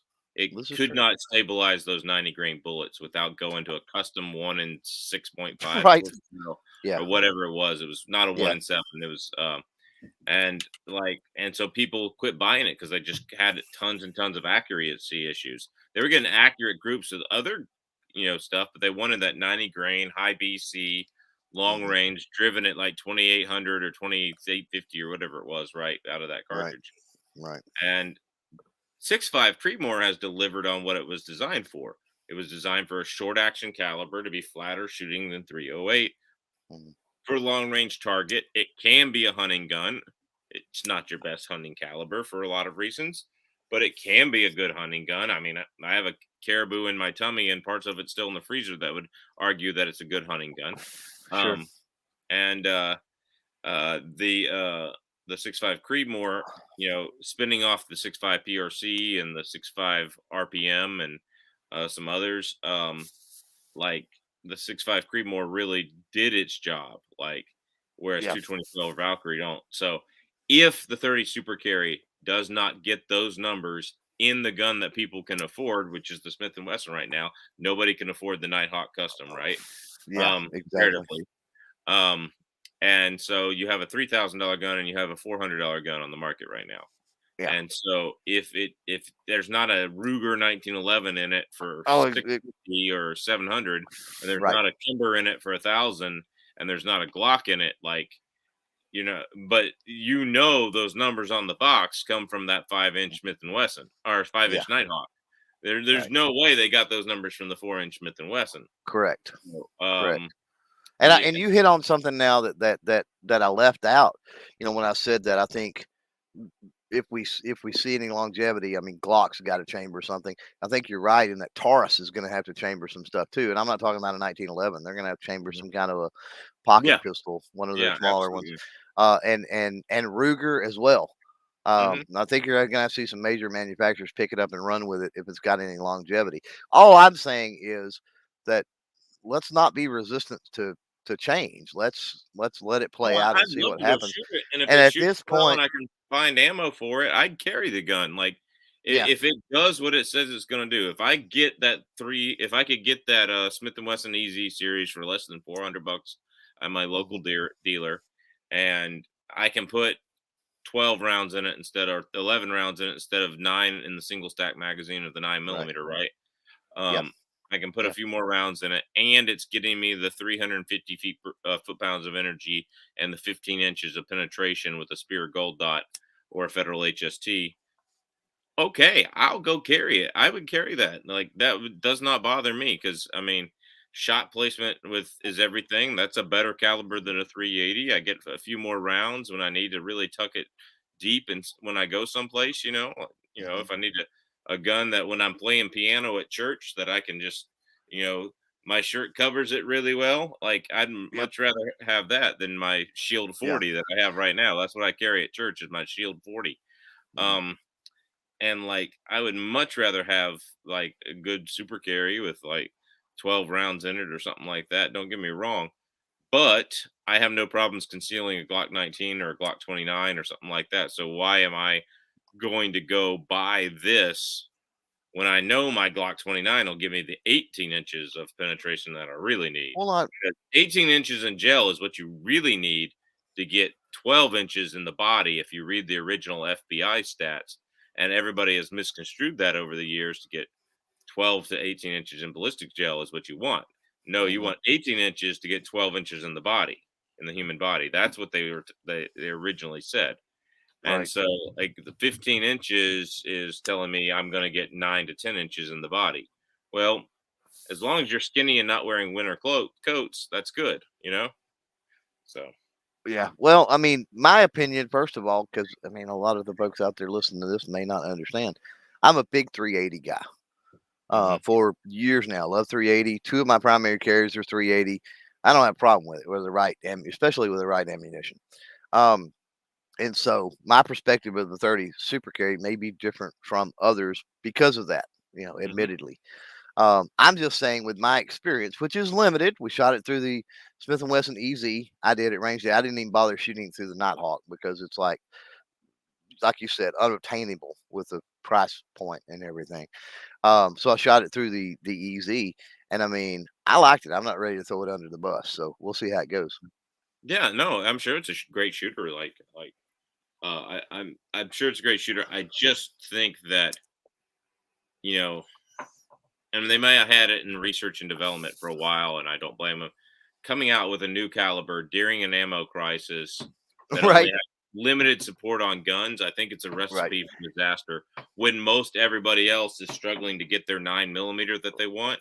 And when they exactly. do go buy ammo, they're going to buy 9 millimeter and not something they can't find. Like, there's not been a store that has had the gun or the ammo since it's been announced in the last 4 weeks or whatever here in Alaska. Right. And that might be true where you're at too. But It like is. Yeah, it is. That's a valid point. Yeah, totally valid. it's one of those things Really like bad timing. I would agree. really bad timing. And like the 6.8 Western, I think is a great caliber. Like I think it's a Yep. great idea. Yep. Terrible timing. Yep. And the other thing about 6.8 Western is like I hate Browning and Winchester. Most Winchester cheaper rifles like their XPR and stuff like that. Yeah. And so why am I gonna get a gun that I hate to get a caliber I might like? Right. Um, so like until Remington 700, which that's going to be a while, or Ruger, maybe, Savage 110, or or whatever, Ruger. What about a Ruger a M68? Ruger American, or a Ruger M77, or until a Bergara comes out with, Oh, right. you Yeah. know, Tika comes out with the 6.5 Western, or 6.8 Western, excuse me. Yeah. Uh, when they come out with a 6.8 Western, that would be the time where I see it. Right now, with Winchester making the round and only Browning and Winchester rifles having Yep. the thing, it's limiting them. And Yep. so I do think they're doing it right by getting Federal and Spear getting the round out there, Hmm. um, and Winchester and some other people, but is what it is. So Yep. No excuses unless you're in the middle. Thank you, Kellen. All right, let's see. Put that to rest. Look at the CZ 600 series. Okay. Yeah, I might do that. All Yep. right. Thank you very much. Just in case Holster said. So he was listening to us. Yep. They look great. Yeah. I'm glad somebody's listening to me. That don't Yeah. happen very often. What'd you say? I wasn't listening. Um, Exactly. yeah. I load my own 10 millimeter and 44 mag special when I can. It's definitely cheaper. Yep. Oh yeah. I have put enough 10 millimeter away for SHTF, since 10 millimeter is my primary carry for that. So that's that. Pushing crap is a shill. We need sponsors to keep our channels alive. There Yeah, you go. people don't understand that. Absolutely. You know, Or at least good relationships with good companies. agreed. Right? It's not necessarily a monetary thing. Though it's nice when it is. All right. Yeah. Buffalo Boar wanted 250 around for 44 special. Not Whew. okay. Yeah. Yeah, I saw a 44 special the other day. I didn't buy it for the same reason. And I was thinking, oh, I could shoot this in a 44 Magnum and show people. Nope. I've had 20 plus good experience with Optics Planets and one bad. Well, there you go. So you're Yeah. at like 90%. So that's not bad. I mean, I've had 30 good experiences with Midway USA and one bad that pissed me off so badly I was like never going to buy there Mhm. again. And then I realized they were rounding up to the NRA, and that's before I realized the NRA was bad. And then I was like, well, I'm not going to buy there until. But right now with the reloading crisis, I've been ordering there a lot. So whatever. Yeah. Is what it is. Well, So I never do the boycott call because that's mostly BS. yeah. But I don't mind telling my experience. If I've got bad experience with a company, I'll throw it out there, and then people can. We got Google and the internet. You can do your homework and see all the bad press if that's what you really want to do. Do you think 40 Smith and Wesson hardcast would be good for a black bear? Absolutely. Yes. Hardcast 40. If you're hiking into the woods of Tennessee, yeah, 40 Smith and Wesson hardcast would be good for a black bear. I've done a video on it. If you look at my 10 millimeter versus 40 Smith and Wesson hardcast video, I've done a video on it. It actually penetrated a little more than the 10 millimeter because the 10 millimeter was going enough faster that when it hit a hard barrier, it deformed a little bit more and therefore slowed down faster. Um, it's kind of like a bigger rocket coming in from outer space. It needs a bigger parachute to slow down, but once it does, it has more mass, so it's going to slow down faster than a smaller rocket. Like I don't know if that makes any sense as a thing, but as far as it's concerned, but like go look at that video, and yes, I think it'd be perfect for black bear. In fact, there's a guy at my church who killed a black bear in his hallway in his Holy house smokes! with a 40 Smith and Wesson. It's all he had at the time. He wasn't a gun guy at the time. He was in law enforcement. He had his backup Glock 27 on his nightstand. He put all 9 rounds of 180 grain spear gold dot right through the bear's chest, Wow. and he killed it on the first few shots, but it took a few shots more to die. You know what I mean? Because it went through his heart, and So what's the story? How did the bear get in his house? I don't remember. I got to go interview this guy now, don't I? Um, Probably because that's interesting. It's like, do you leave the door open or what the heck? yeah, seriously. Um, but no, it's yeah, I'll have to go interview him. He's already agreed to do it. We just got to sit down and do it. I may or may not have left my door open one time, and a possum got in my house, but that's the only thing that's really gotten in my house. That was Yeah, scary enough. yeah, seriously. I've seen a squirrel get in the attic of our porch before, but not in the house. Oh yeah, I've Um, never had that, but I've seen that. I've seen people around here get literally infested in their attic with squirrels. hmm and that's Pellet why they make rifle. 22 suppressors. A Um, pellet rifle. Pellet rifle does the job just as good. yeah, that's true. I'm sitting in front of my lead load all right now, trying to come up with a 1.5 ounce shot load. LL. There you go. Yeah, Somebody's buddy. listening to you. There you go. Sweet, still live. Just got off work. Hey, Christopher, how you doing? Could you have a dual residency like California and Alaska? And how do you go tell where is your primary? Um, I have no idea on that one.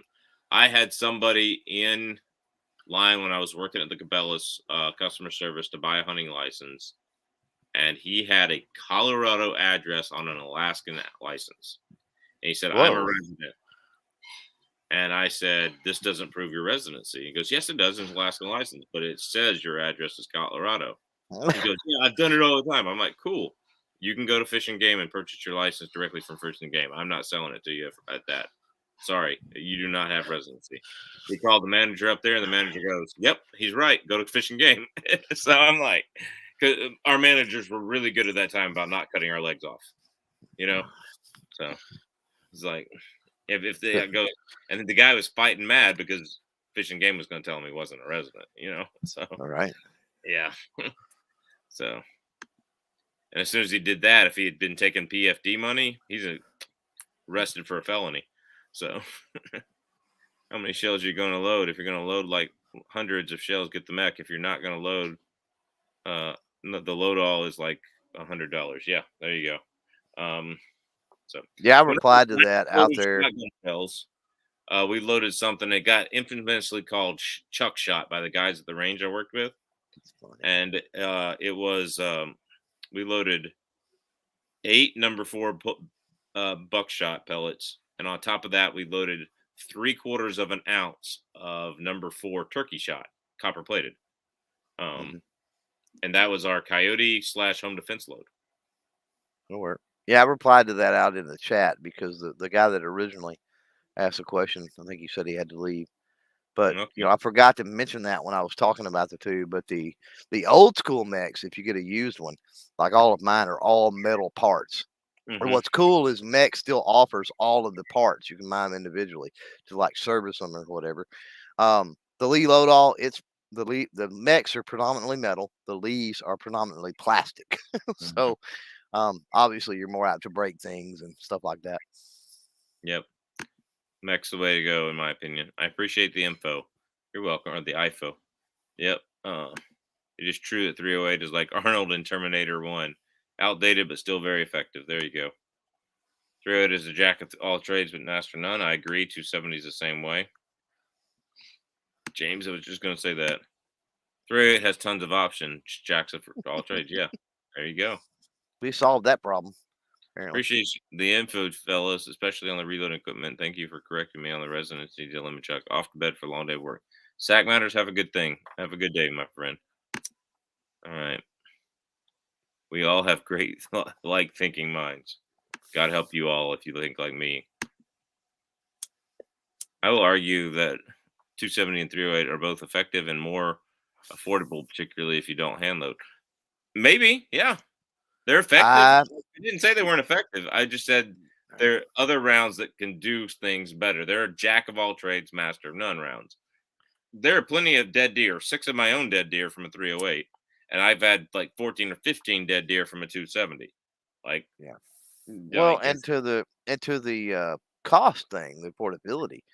I was seeing 6.5 Creedmoor cheaper than 308 before we got into all the cough stuff. yeah, definitely. I agree. And it's not going away, guys. The ammo crisis is not going away unless we have a Republican Senate for and House of Representatives for a couple of years. Mhm. But I still don't think it's going to go away then. But Well, inflation alone, it's going to be a little more expensive. yeah, you know, 22 before the Sandy Hook crisis was like $8.88 for a back box of the Golden Boy 550 rounds at Walmart. Hmm. And scrap ammo, but you bought it because it was cheap, and then you could shoot a bunch of it. And if 20 of them were bad, oh well, right? Um, Yep. uh, the lowest I saw it for after that was 24.99. So 22 after that 22 long rifle crisis never got back down to more less than triple its price. Yeah. Well, I've seen so Federal Auto Match is one that I've used for years and years and years. For still challenge matches, it's pretty darn good, and even for practice for precision matches, it's pretty darn good. And I don't know. I guess we're talking. I bought that stuff pre Sandy Hook, but the cheapest I've ever paid for that was like $11 or $12, and it's like a 325 round. It's Uh-huh. 11 or 12 bucks. Now post Sandy, I've seen it go up to 14 or 15. Then I've seen it go up to 18 or 19. Now if you walk into Walmart, it's like $22 Yeah. a box. So For It's like the definitely went up over federal the years. auto match stuff you said? Yeah, federal auto match. Yeah, and Yeah. but again, you got to wonder how much of that is inflation, how much of that is taxes on a business, how much of that is, you know Mhm. what I mean, distribution costs. You got to realize getting, Yep. at $4 or $5, whatever the national average is. I don't have a clue on fuel.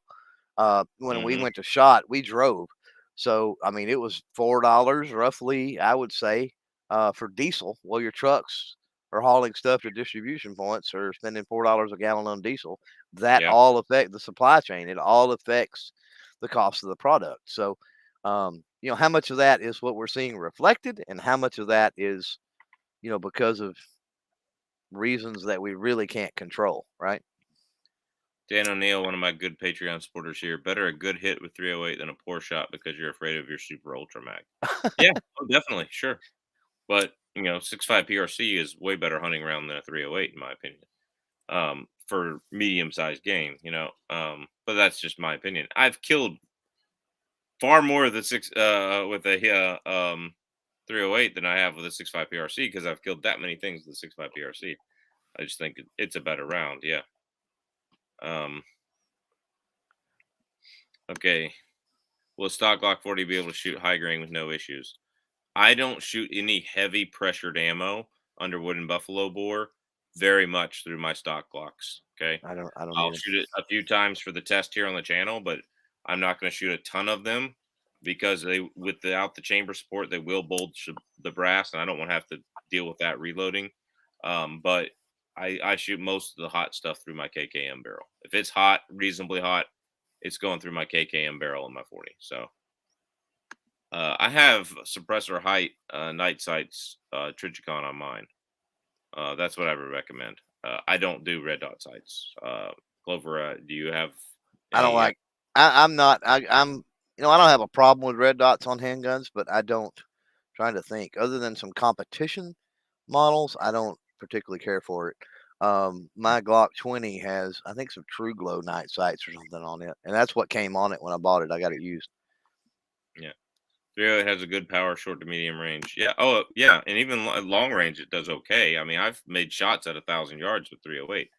Don't get me wrong. My dad shot an M1 Garand as a kid in a competition that was rechambered in 308. That was a Navy model. That was weird. Hmm. Love my AR 308. Yeah, AR 308, AR 10s are like if people tell me I want one rifle to do it all, hunt, defense, SHTF, the answer is a 20-inch, medium heavy, a medium fluted barrel AR 308. I mean, that's the answer, right?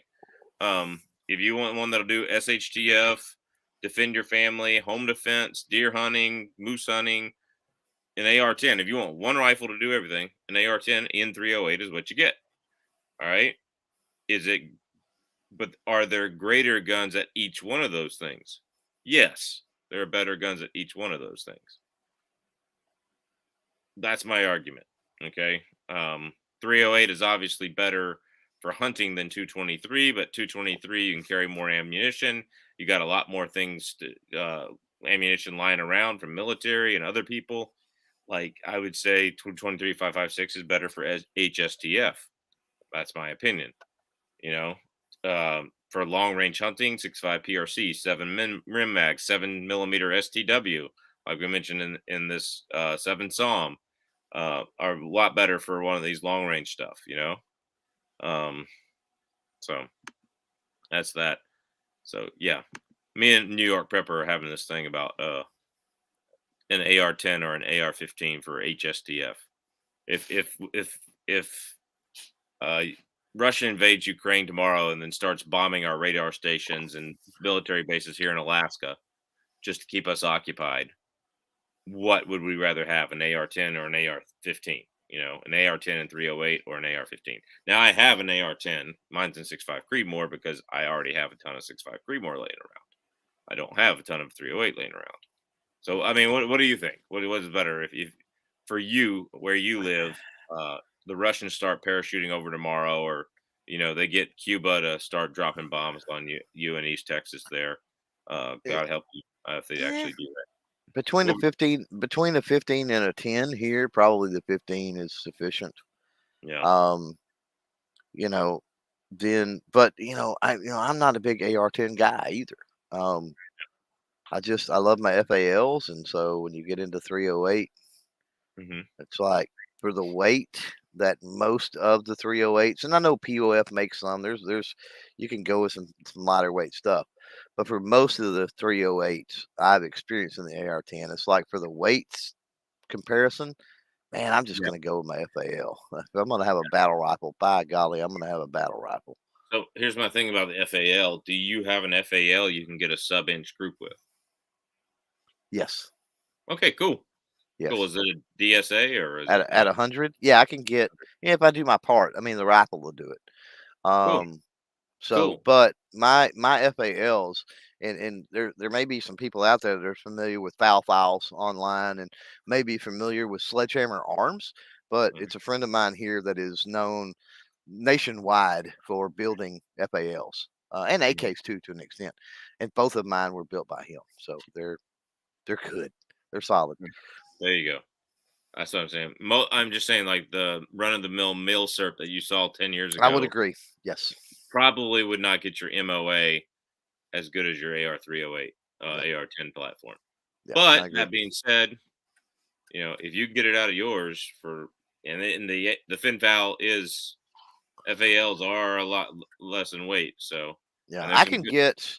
I've got red dots on both of mine. Both of mine Mhm. are um, dadgummit. What is the, oh, I can't even think of it now. My mind went blank. Not EOTech, but the Aim point. Trijicon. Trijicon. Both of mine have Trijicons. Old school Trijicons, really old school Trijicons. Mhm. And so, you know, like I said, the rifle is sub MOA. I mean, that'd be a stretch. I mean, I don't know. I think it probably could.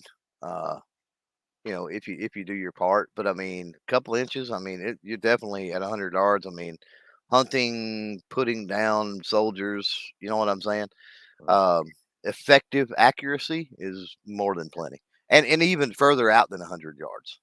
It's Yeah. that they're that good. Out to, I would say 300. Silhouette is absolutely no problem at 300. Mhm. All right. Lucky Gunner on how to chart 124 grain plus TP did the best of six loads tested at 16-inch 9 millimeter. I'll have Hmm. to go look at that. All right, get the spring and weight right. There you go. Yes, Stephen. If you get a good barrel like the G20, you can get a longer barrel, a red dot, a tungsten guide rod for recoil. I'd do a double undercut or get the P80 G20 that already has it. There you go. Good point. Yeah, good point. What's your guest YouTube channel? What is your favorite pig coyote rig? What is my guest YouTube channel is Clover Tech. That's what it is, Yeah, Clover Tech. And he has a lot of good stuff. He is a really good guy and good YouTuber. So and congrats on I paid getting. I paid Chuck to say that. By the way, Yeah, I'll take the $20 in cash later. Um, but anyway, when you get up here to hunt, I'll take your $20 in cash. there you go. There you go. But no, he's helped out me and a lot of other channels. So really appreciate it. And congrats on getting to 10,000 or 12,000 now, whatever you're at on subs. I mean, I know We're you were pushing struggling there 12. for a while, but you know, Yeah, we're pushing 12. It comes and goes in cycles. And honestly, I don't do a lot of popular content. There's a lot of creators that chase drama and other hmm things, and I kind of do what I want to do, and sometimes that's just not popular. But it's really yeah, weird because like 2 years later, I'll have a video blow up. Sometimes, it's like, what happened? And it's just all of a sudden people are interested in something that I did years ago. So it's like they're late to the party, but better late than never. this guy go. People were excited by 652. Still, man, some are for still reason. Yeah, it's a good cartridge. Mhm. You know, So, if you, so you know what it's designed for. Yeah, the previous guy was asking about the Coyote rigs. yeah, yeah. My You didn't get. Coyote rig is a Ruger American in 308 barrel cut to 16 inches with a Gemtech suppressor with a pulsar night vision on top, and I shoot hand loads. Oh, cool. I shoot a 168 grain subsonic, and it tumbles something nasty. It doesn't expand or anything like that, but it'll liquefy organs with the There you go. tumbling. So, yeah. And how far are your tight coyote shots? Oh, good lord, under 75 yards. I mean, with night vision. I mean, There you know you what I'm go. saying, and a suppressor. Yeah, It's like, come on. yeah. I mean, you don't have to be far away. We used to my Too close for comfort sometimes. the property I hunted in Georgia. We had all these small food plots. The farthest you could see in any direction was 85 yards. Yeah, Remember that chuck shot load I was telling you about with the shotgun? yeah. The 4 pellets of number 8 buck and then the 3/4 of an ounce of number 4 bird turkey shot? Hmm. That was our coyote load. Yeah. We would see the shadow of it in a full moon run across the middle of the food plot. We'd just hit the spotlight on it and uh, fire So fire with a full choke or an extra full choke with a Remington 870 long barrel Remington 870, man, and that's a yeah. good coyote rig. So Up around here, um, they raise chickens and stuff, of course, and they're usually pretty easy to turn loose of a rooster, because you don't need that many roosters, quite honestly. yeah, And so a lot of times, what we'll do is there'll be 4 or 5 of us, and we'll mind the wind, of course, and we'll find a good spot, and we'll bait with a rooster. Now, oftentimes he survives. But my gosh, when you put out live bait like that, those coyotes get crazy. And when they get crazy, the clicks that are going on from the shots that are happening, they don't even hear it. It's crazy. Um, mm, and I mean, you can take down, if you got 3 or 4 guys, especially, and even with bolt actions, you can easily take down almost an entire pack before they figure out what's going on and run off. It's insane. wow, yeah. I've heard the best way to get rid of coyotes if they're destroying your land. Um, I've heard the best way, and I would never do this because I don't think it's humane, even for coyotes, is to go to Waffle House and get all their old grease, buy a bunch of cheap dish sponges, and put them in the Oh yeah. grease and then throw them out because Yep. the coyotes will eat them and can't digest them and they'll all die. Corn Um, cobs work too. yeah, and I just like Yep. I just can't do that. That's too much suffering for me. No, and it's Yeah, not nearly as fun. Let's be honest. yeah, that's true. All right, Plus, if they, Teddy Two Guns is taking my side here. 30 super carry is the new 45 gap. it could be. We'll see. All right. All right, dudes, I always look for loopholes as long as it's legal. Look up the government, same shit. Not loopholes, but holes in the fence. Don't want to get all political. There you go. Yep.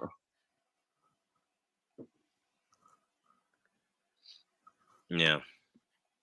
What's the cheapest gun that has 400 foot-pounds at the muzzle or at least retains 300 foot-pounds at 60 yards? Cheapest would be Glock 29.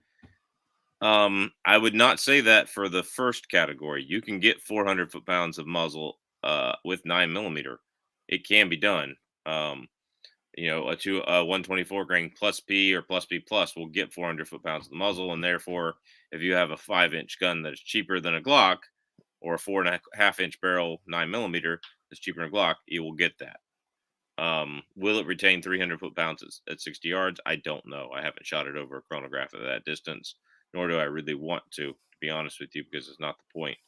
Right. Um, Besides, with the Glock 29 in the right load, you can get almost darn near 600 foot-pounds. I have one video on the channel where the Glock 29 got near 697 foot-pounds at the muzzle. Wow. 155 grain Underwoods. So 400 foot-pounds is like insulting a Glock 29, my friend. So I appreciate you being on the chat. He's always on here, guy that comments, and he comments a lot on the videos. So I appreciate that. But 30 super carry might stick around. He didn't finish that one. I actually saw someone on YouTube last week shooting the 224 Valkyrie. Hey, that's the only caliber that all of my gun shops have in stock is the 224 Valkyrie. It was that way with 350 Legend around here for a long time. It's not that way anymore, but it was. Yeah, not here anymore. If you ever doubt whether a cartridge is not as worth it, man, talk to the old man. You know that is a ballistic geeks and loads all his own. Yeah, there you Yep. go. Yep. Yep. Hey, NY Outcast, long time no see. Hello, how you doing, man? What up, Rob? Yep, some 9 millimeter will do that. Yep. Let's see. I've got to get up in 5 hours. Good night, great talk. Sleep well, my friend. You need to change the name 30 Super Carry. Probably. I think that's why they call it the 30 SC. Why Super not Carry 30 does sound caliber weird. auto? Why not just 30 caliber auto? you know? Mhm. The 30 And isn't auto it a or point three one bullet anyway, not a .308? it is. It's a 312, I think. So why wouldn't they call it a 31 auto? Because I You know? had a um so we were talking about it because no, was that it? No, never mind. Yeah, it's like a well, it's the same way, you know as well as I do, 7.62. People are like, "Well, that's a 30 caliber." Well, that kind of depends because I got some rifles that, are like 312, 313 as far as the bore. You know what I mean? Yep. Not 308. Mhm. Yeah, AKs and SKSs will do that. All Mhm. right. As much people talk crap about talk as much as crap as people talk about 9 millimeter, I'd be shocked if people choose 30 super 30 carry over 9 millimeter. It has it I think it has its best chance in comparison. Yeah. So 380 is a gut gun. Don't need anything that between that and nine. I agree with you. I know Clover Tack probably disagrees with you. I have carried a 380 before when my ex-wife needed one because she was really petite. Um, well, excuse me, she was really short. Wouldn't say petite. Anyway, that was probably inappropriate. Anyway, don't need anything between that and a nine. I'm not a big 380 fan, but my only issue is like I know foot pounds of energy don't kill, but foot pounds of energy help measure the damage it's going to do. It's going to help in penetration, especially with the right bullet construction. And for Yep. me, 380 out of those short little 2.5 inch Ruger LCPs or really small 380s, they get half of what they say in the box. The box velocities and test are for foot pounds of energy are all in a 4 inch barrel, something like a Beretta 83 or something like that, and something that has a 4 inch barrel. Yeah. Maybe the Smith and Wesson EZ would be a good platform to test it in. Right. There's even that little Browning 380 that's a 1911 in a 5 inch barrel, which are freaking sweet. They feel awesome in the They hand. are. They are. They're Um, nice. if I were And gonna buy, Rock Island Armory, I think, makes the cheap version of that. okay, I might have to look into that because I would never use it other than fun. Yeah. Um, and so don't need anything else between that. So like for me, like I don't want a gun that's getting 150 foot-pounds as a gut gun in a pocket carry. So That's yeah. me. So two things. Hmm. Number one, and we get into this debate, and it's fun, and I'm sure most people, Yeah, it's just in jest, right? you're right. We rip on each other, and you like what you like, use what you use, buy what you want to buy. Sure, At the end of absolutely. the day. But it aggravates me when people say, why do we need this? Why do we need that?" Well, it's the same reason as we say that when people say that for the Second Amendment. It's like because I've got the money and I want it because I think it's cool because it looks nice because whatever. You don't have to have a reason, right? It's like it Because if exists. these Here it is. companies don't innovate, they'll die. If Yeah. people like it, and it's a stepping stone, right? Like I said, Mhm. 30 Super Carry may not take off, but may inspire something else that may be the next big thing, right? So Correct. with 380, again, you got to get into sort of why I went that route because I started carrying 38 special, quickly pivoted because I was carrying that in my grandfather's old backup gun and I didn't want to risk getting it stolen or something like that. And pivoted to I had to have the knockdown, whatever, and went to 45 ACP. And jumped back down from 45 ACP to 380 once I realized that I'm in Texas. Most of the time, I'm not going to be putting rounds in anybody that's wearing any type of heavy clothing. Um, my day-to-day routines and everything else, and plus liability and everything else, I'm not going to be shooting at somebody at any kind of crazy distance. But the main thing that I want to push, whatever you carry, you need to train with that thing and you need to shoot it. Absolutely. And Absolutely. with my Glock 42, there's a reason I haven't gone to the 43 and gone to the 9. There's two reasons. Number one is I just don't feel like buying. I haven't found a good deal and don't feel like buying a 43. Second is I bought the 42 before the 9 come out. And I've Hmm. got years shooting that thing. It shoots just like any other Glock. I'm very comfortable with it. I'm confident with it. I'm competent with it. And I can run and flip over a hood and put, the entire mag in a coffee size of a coffee cup. So Did you do while that on video? no, no, but I'm just Okay. saying Now that you I'm said you could do comfortable it, with it that you have to do yeah, it on video. but Okay. I probably run, I probably average 50 rounds a week or at least every other week through that handgun, and I carry it, Yeah. right? Yeah. And so I'm super confident that shot placement is going to be there and other things. And I don't just stand static in front of a target, right? Right. I run Yeah. through different scenarios of setting, and sometimes I'll lay on the ground, and I do various things. And Mm-hmm. I think that's the key. Whatever you carry, um, Absolutely. shoot it enough that you're confident with it, and then if we want to rip on each other, that's fine. But I guarantee you, you don't want to attack me in an alleyway. No, no, I don't want to get hit with the 380. What is your primary defensive round in it? Winchester. Damn it, my mind went blank. PD is it the PDX? PDX. PDX Um, one. Winchester PDX one.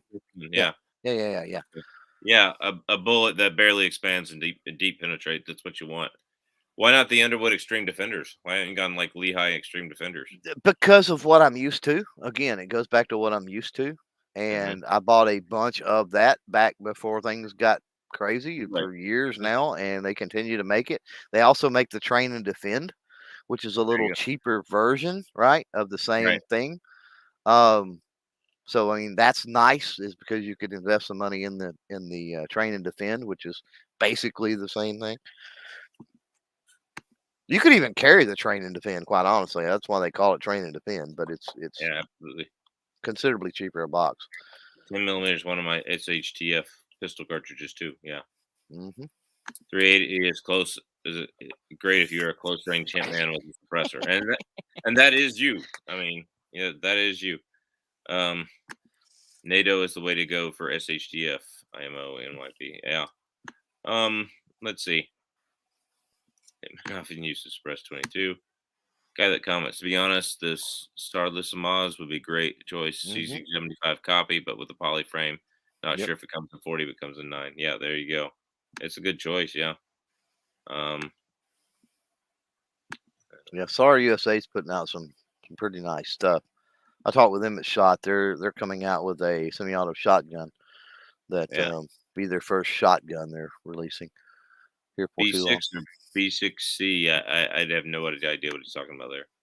It's Uh, a CZ-ish style handgun okay. in a regular and a compact. We have awesomes all the time and Nacogdoches. They love cat food. There you go. All Yeah, they right. do. In America, more life has been taken by 22 LR other than any other, according to Google. Yep. Probably. NY because of how common it is. Yeah, that's probably true too. It's also a lot quieter if you're shooting somebody in an apartment building as a gang member. IMO parts. Okay, let's see. All right, we got to a real legitimate question here. Bolt action, 270 versus 6.5 preference. Mine is 270 availability opinion. Um, 6.5 PRC, 6.5 Creedmoor, 6.5 by 300 Weatherby. If you're talking Creedmoor, it depends on what you're doing with it. If it's just deer and less, get the Creedmoor.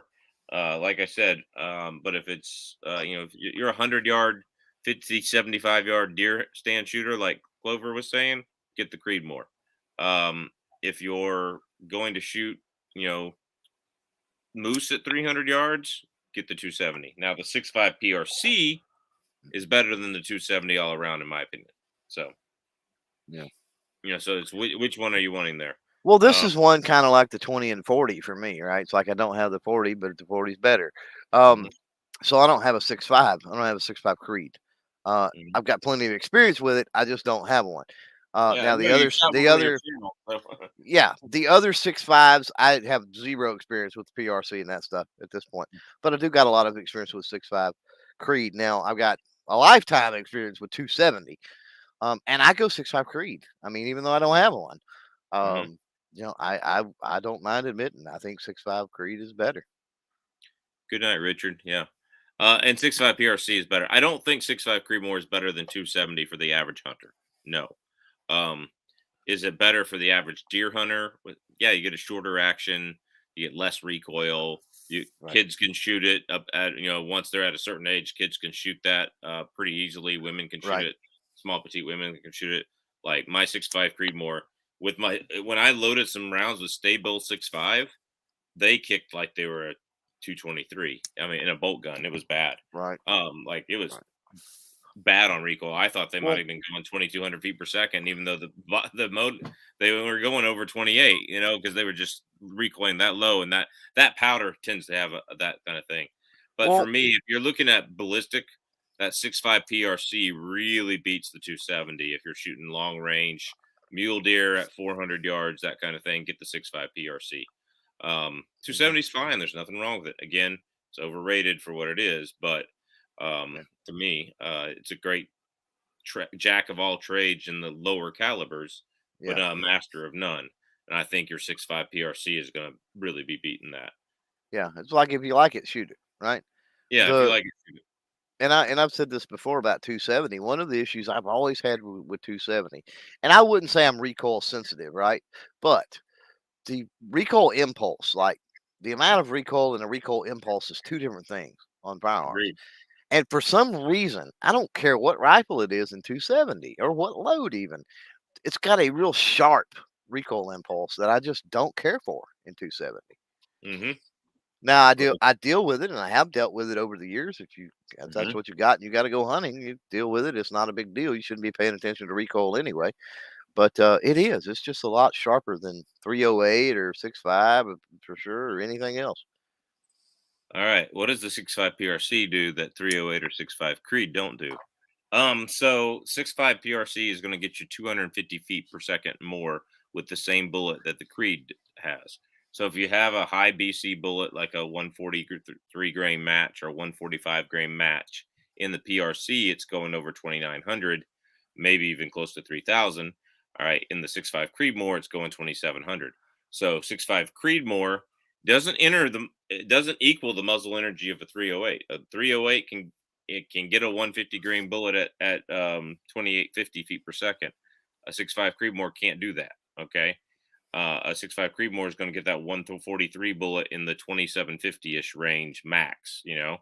And probably at 2700 with factory loads or 2720 or something like that, and it just has a better ballistic coefficient. So at 6 and 7 and 800 yards, it's not dropping near as fast. It's using its energy more efficiently, and so therefore it overtakes the 308 past 700 yards. It's going to have more energy, less drop than a 308. Well, if you have a faster bullet like a 6.5 PRC, well, now it's competing not with 308 but like 270 and 7 mag, like as far as its drop at distance and energy at distance. So that's what it does is, all right, now I have that same bullet with the better ballistic coefficient going even faster. All right. So it's going to be a whole lot less. So I want to point this out. Richard, have a good night, man. Hopefully you're doing well. Hopefully you're still seeing this comment. Have a good night. I hope your surgery went well. Okay. So, so guy that comments, I hope that answers your question. We've been on here for nearly 2 hours, so I didn't mean to do that. So, yep, night sights only for defensive guns. I agree with that. Um, check out Toolkit gun sight for custom night sights. Okay, cool. Um, if I was stronger, I'd go AR-10, but I'm a winkly and not good at gauging wind or drop. Yeah, that's why you have a rangefinder with you, my friend. Okay, wind you can kind of tell by the leaves and train yourself, the wind blowing stuff. But if it's bending your tall trees, it's not something you want to shoot in. So that's all you got to know. Uh, Agree about it. I think 5.56 will be easier to scavenge, but for sure. But 308 is most common deer round. There you go. Yeah. I mean, punch those helmets at 800 yards. I've shot 308 at 1,000 yards. It can be done. There's plenty of people in the army who shot past Yeah. 1,000 yards, 1,300 yards, and made shots on bad guys. I've shot steel at 1200 before with 308 on a Yeah. five story platform, which was interesting. Now I'm not gonna say I went up there and nailed it the first shot. I mean, there was some walking in and things that had to be done, but But on your second I have shot, it. you got it. I know. Yeah, right there you go. Yeah. Yeah. No. But yeah, you can do it. And it says AR-15 for me. There you go. Thanks for all the information. You're welcome, Stephen.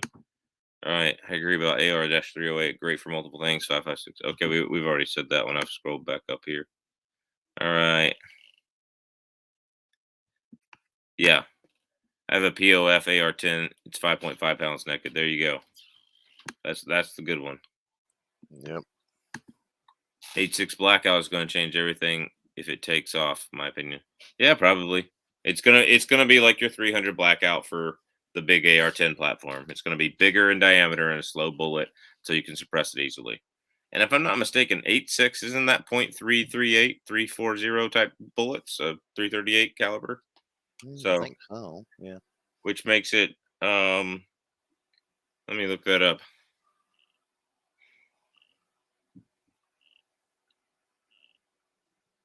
.338 inches is how many millimeters? 8.58. Yeah, 8.58 millimeters. So according to Google, right there. So 8.6 is that. So why would you not just use the 300, the 338 Federal for that?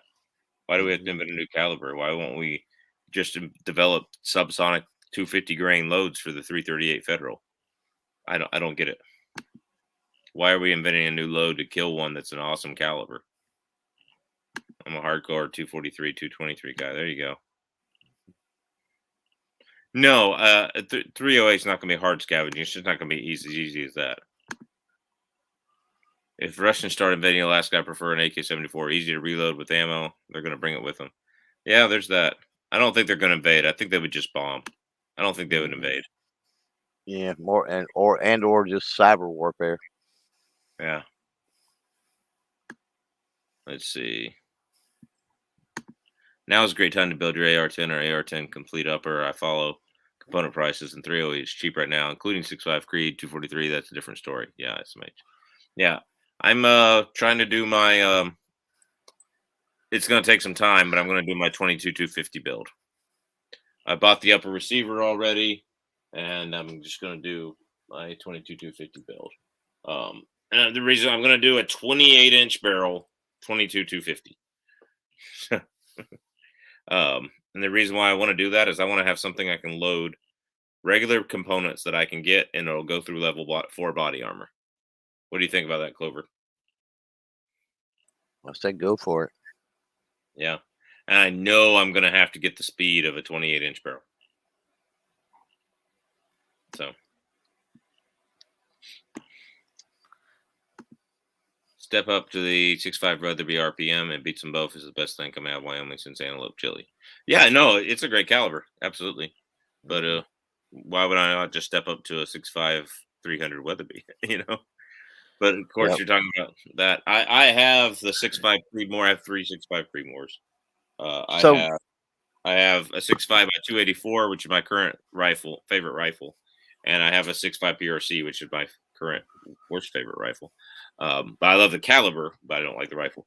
But anyway, that's neither here nor there. But yeah, so all the talk about the Weatherby cartridges mhm. has made me think here real quickly about all of the Nosler cartridges. And have you seen Nosler's new bolt action rifle? No, I have not. No. Yes. Yes. That was on my top 5 things to see at SHOT Show list because Cool. that's interesting to see an ammo company build a rifle. Yep. All right. Well, I have got to go. My family it's 9 o'clock here, so I've got to go. But yeah, so, guys, take care. We'll see you at the range. God bless. Take care. Go check out CloverTac and his channel. Thanks for coming on, CloverTac. You bet, man. We'll see you all at the range. Just in case holsters, Alaskan discount code. Um, yeah. So yeah, there we go. Last question. 338 Federal is a 308 cast. Yeah. 8.6 is a 6.5 Creedmoor case. I don't know. Can one hold more powder for normal bullets? Yes, the 308 case can hold more powder for bullets. So. Yep. I didn't mean to answer questions intended for you. Thanks for your videos. I enjoy them and appreciate everyone with enough gumption to live in Alaska. God bless America. Have a great night, everyone.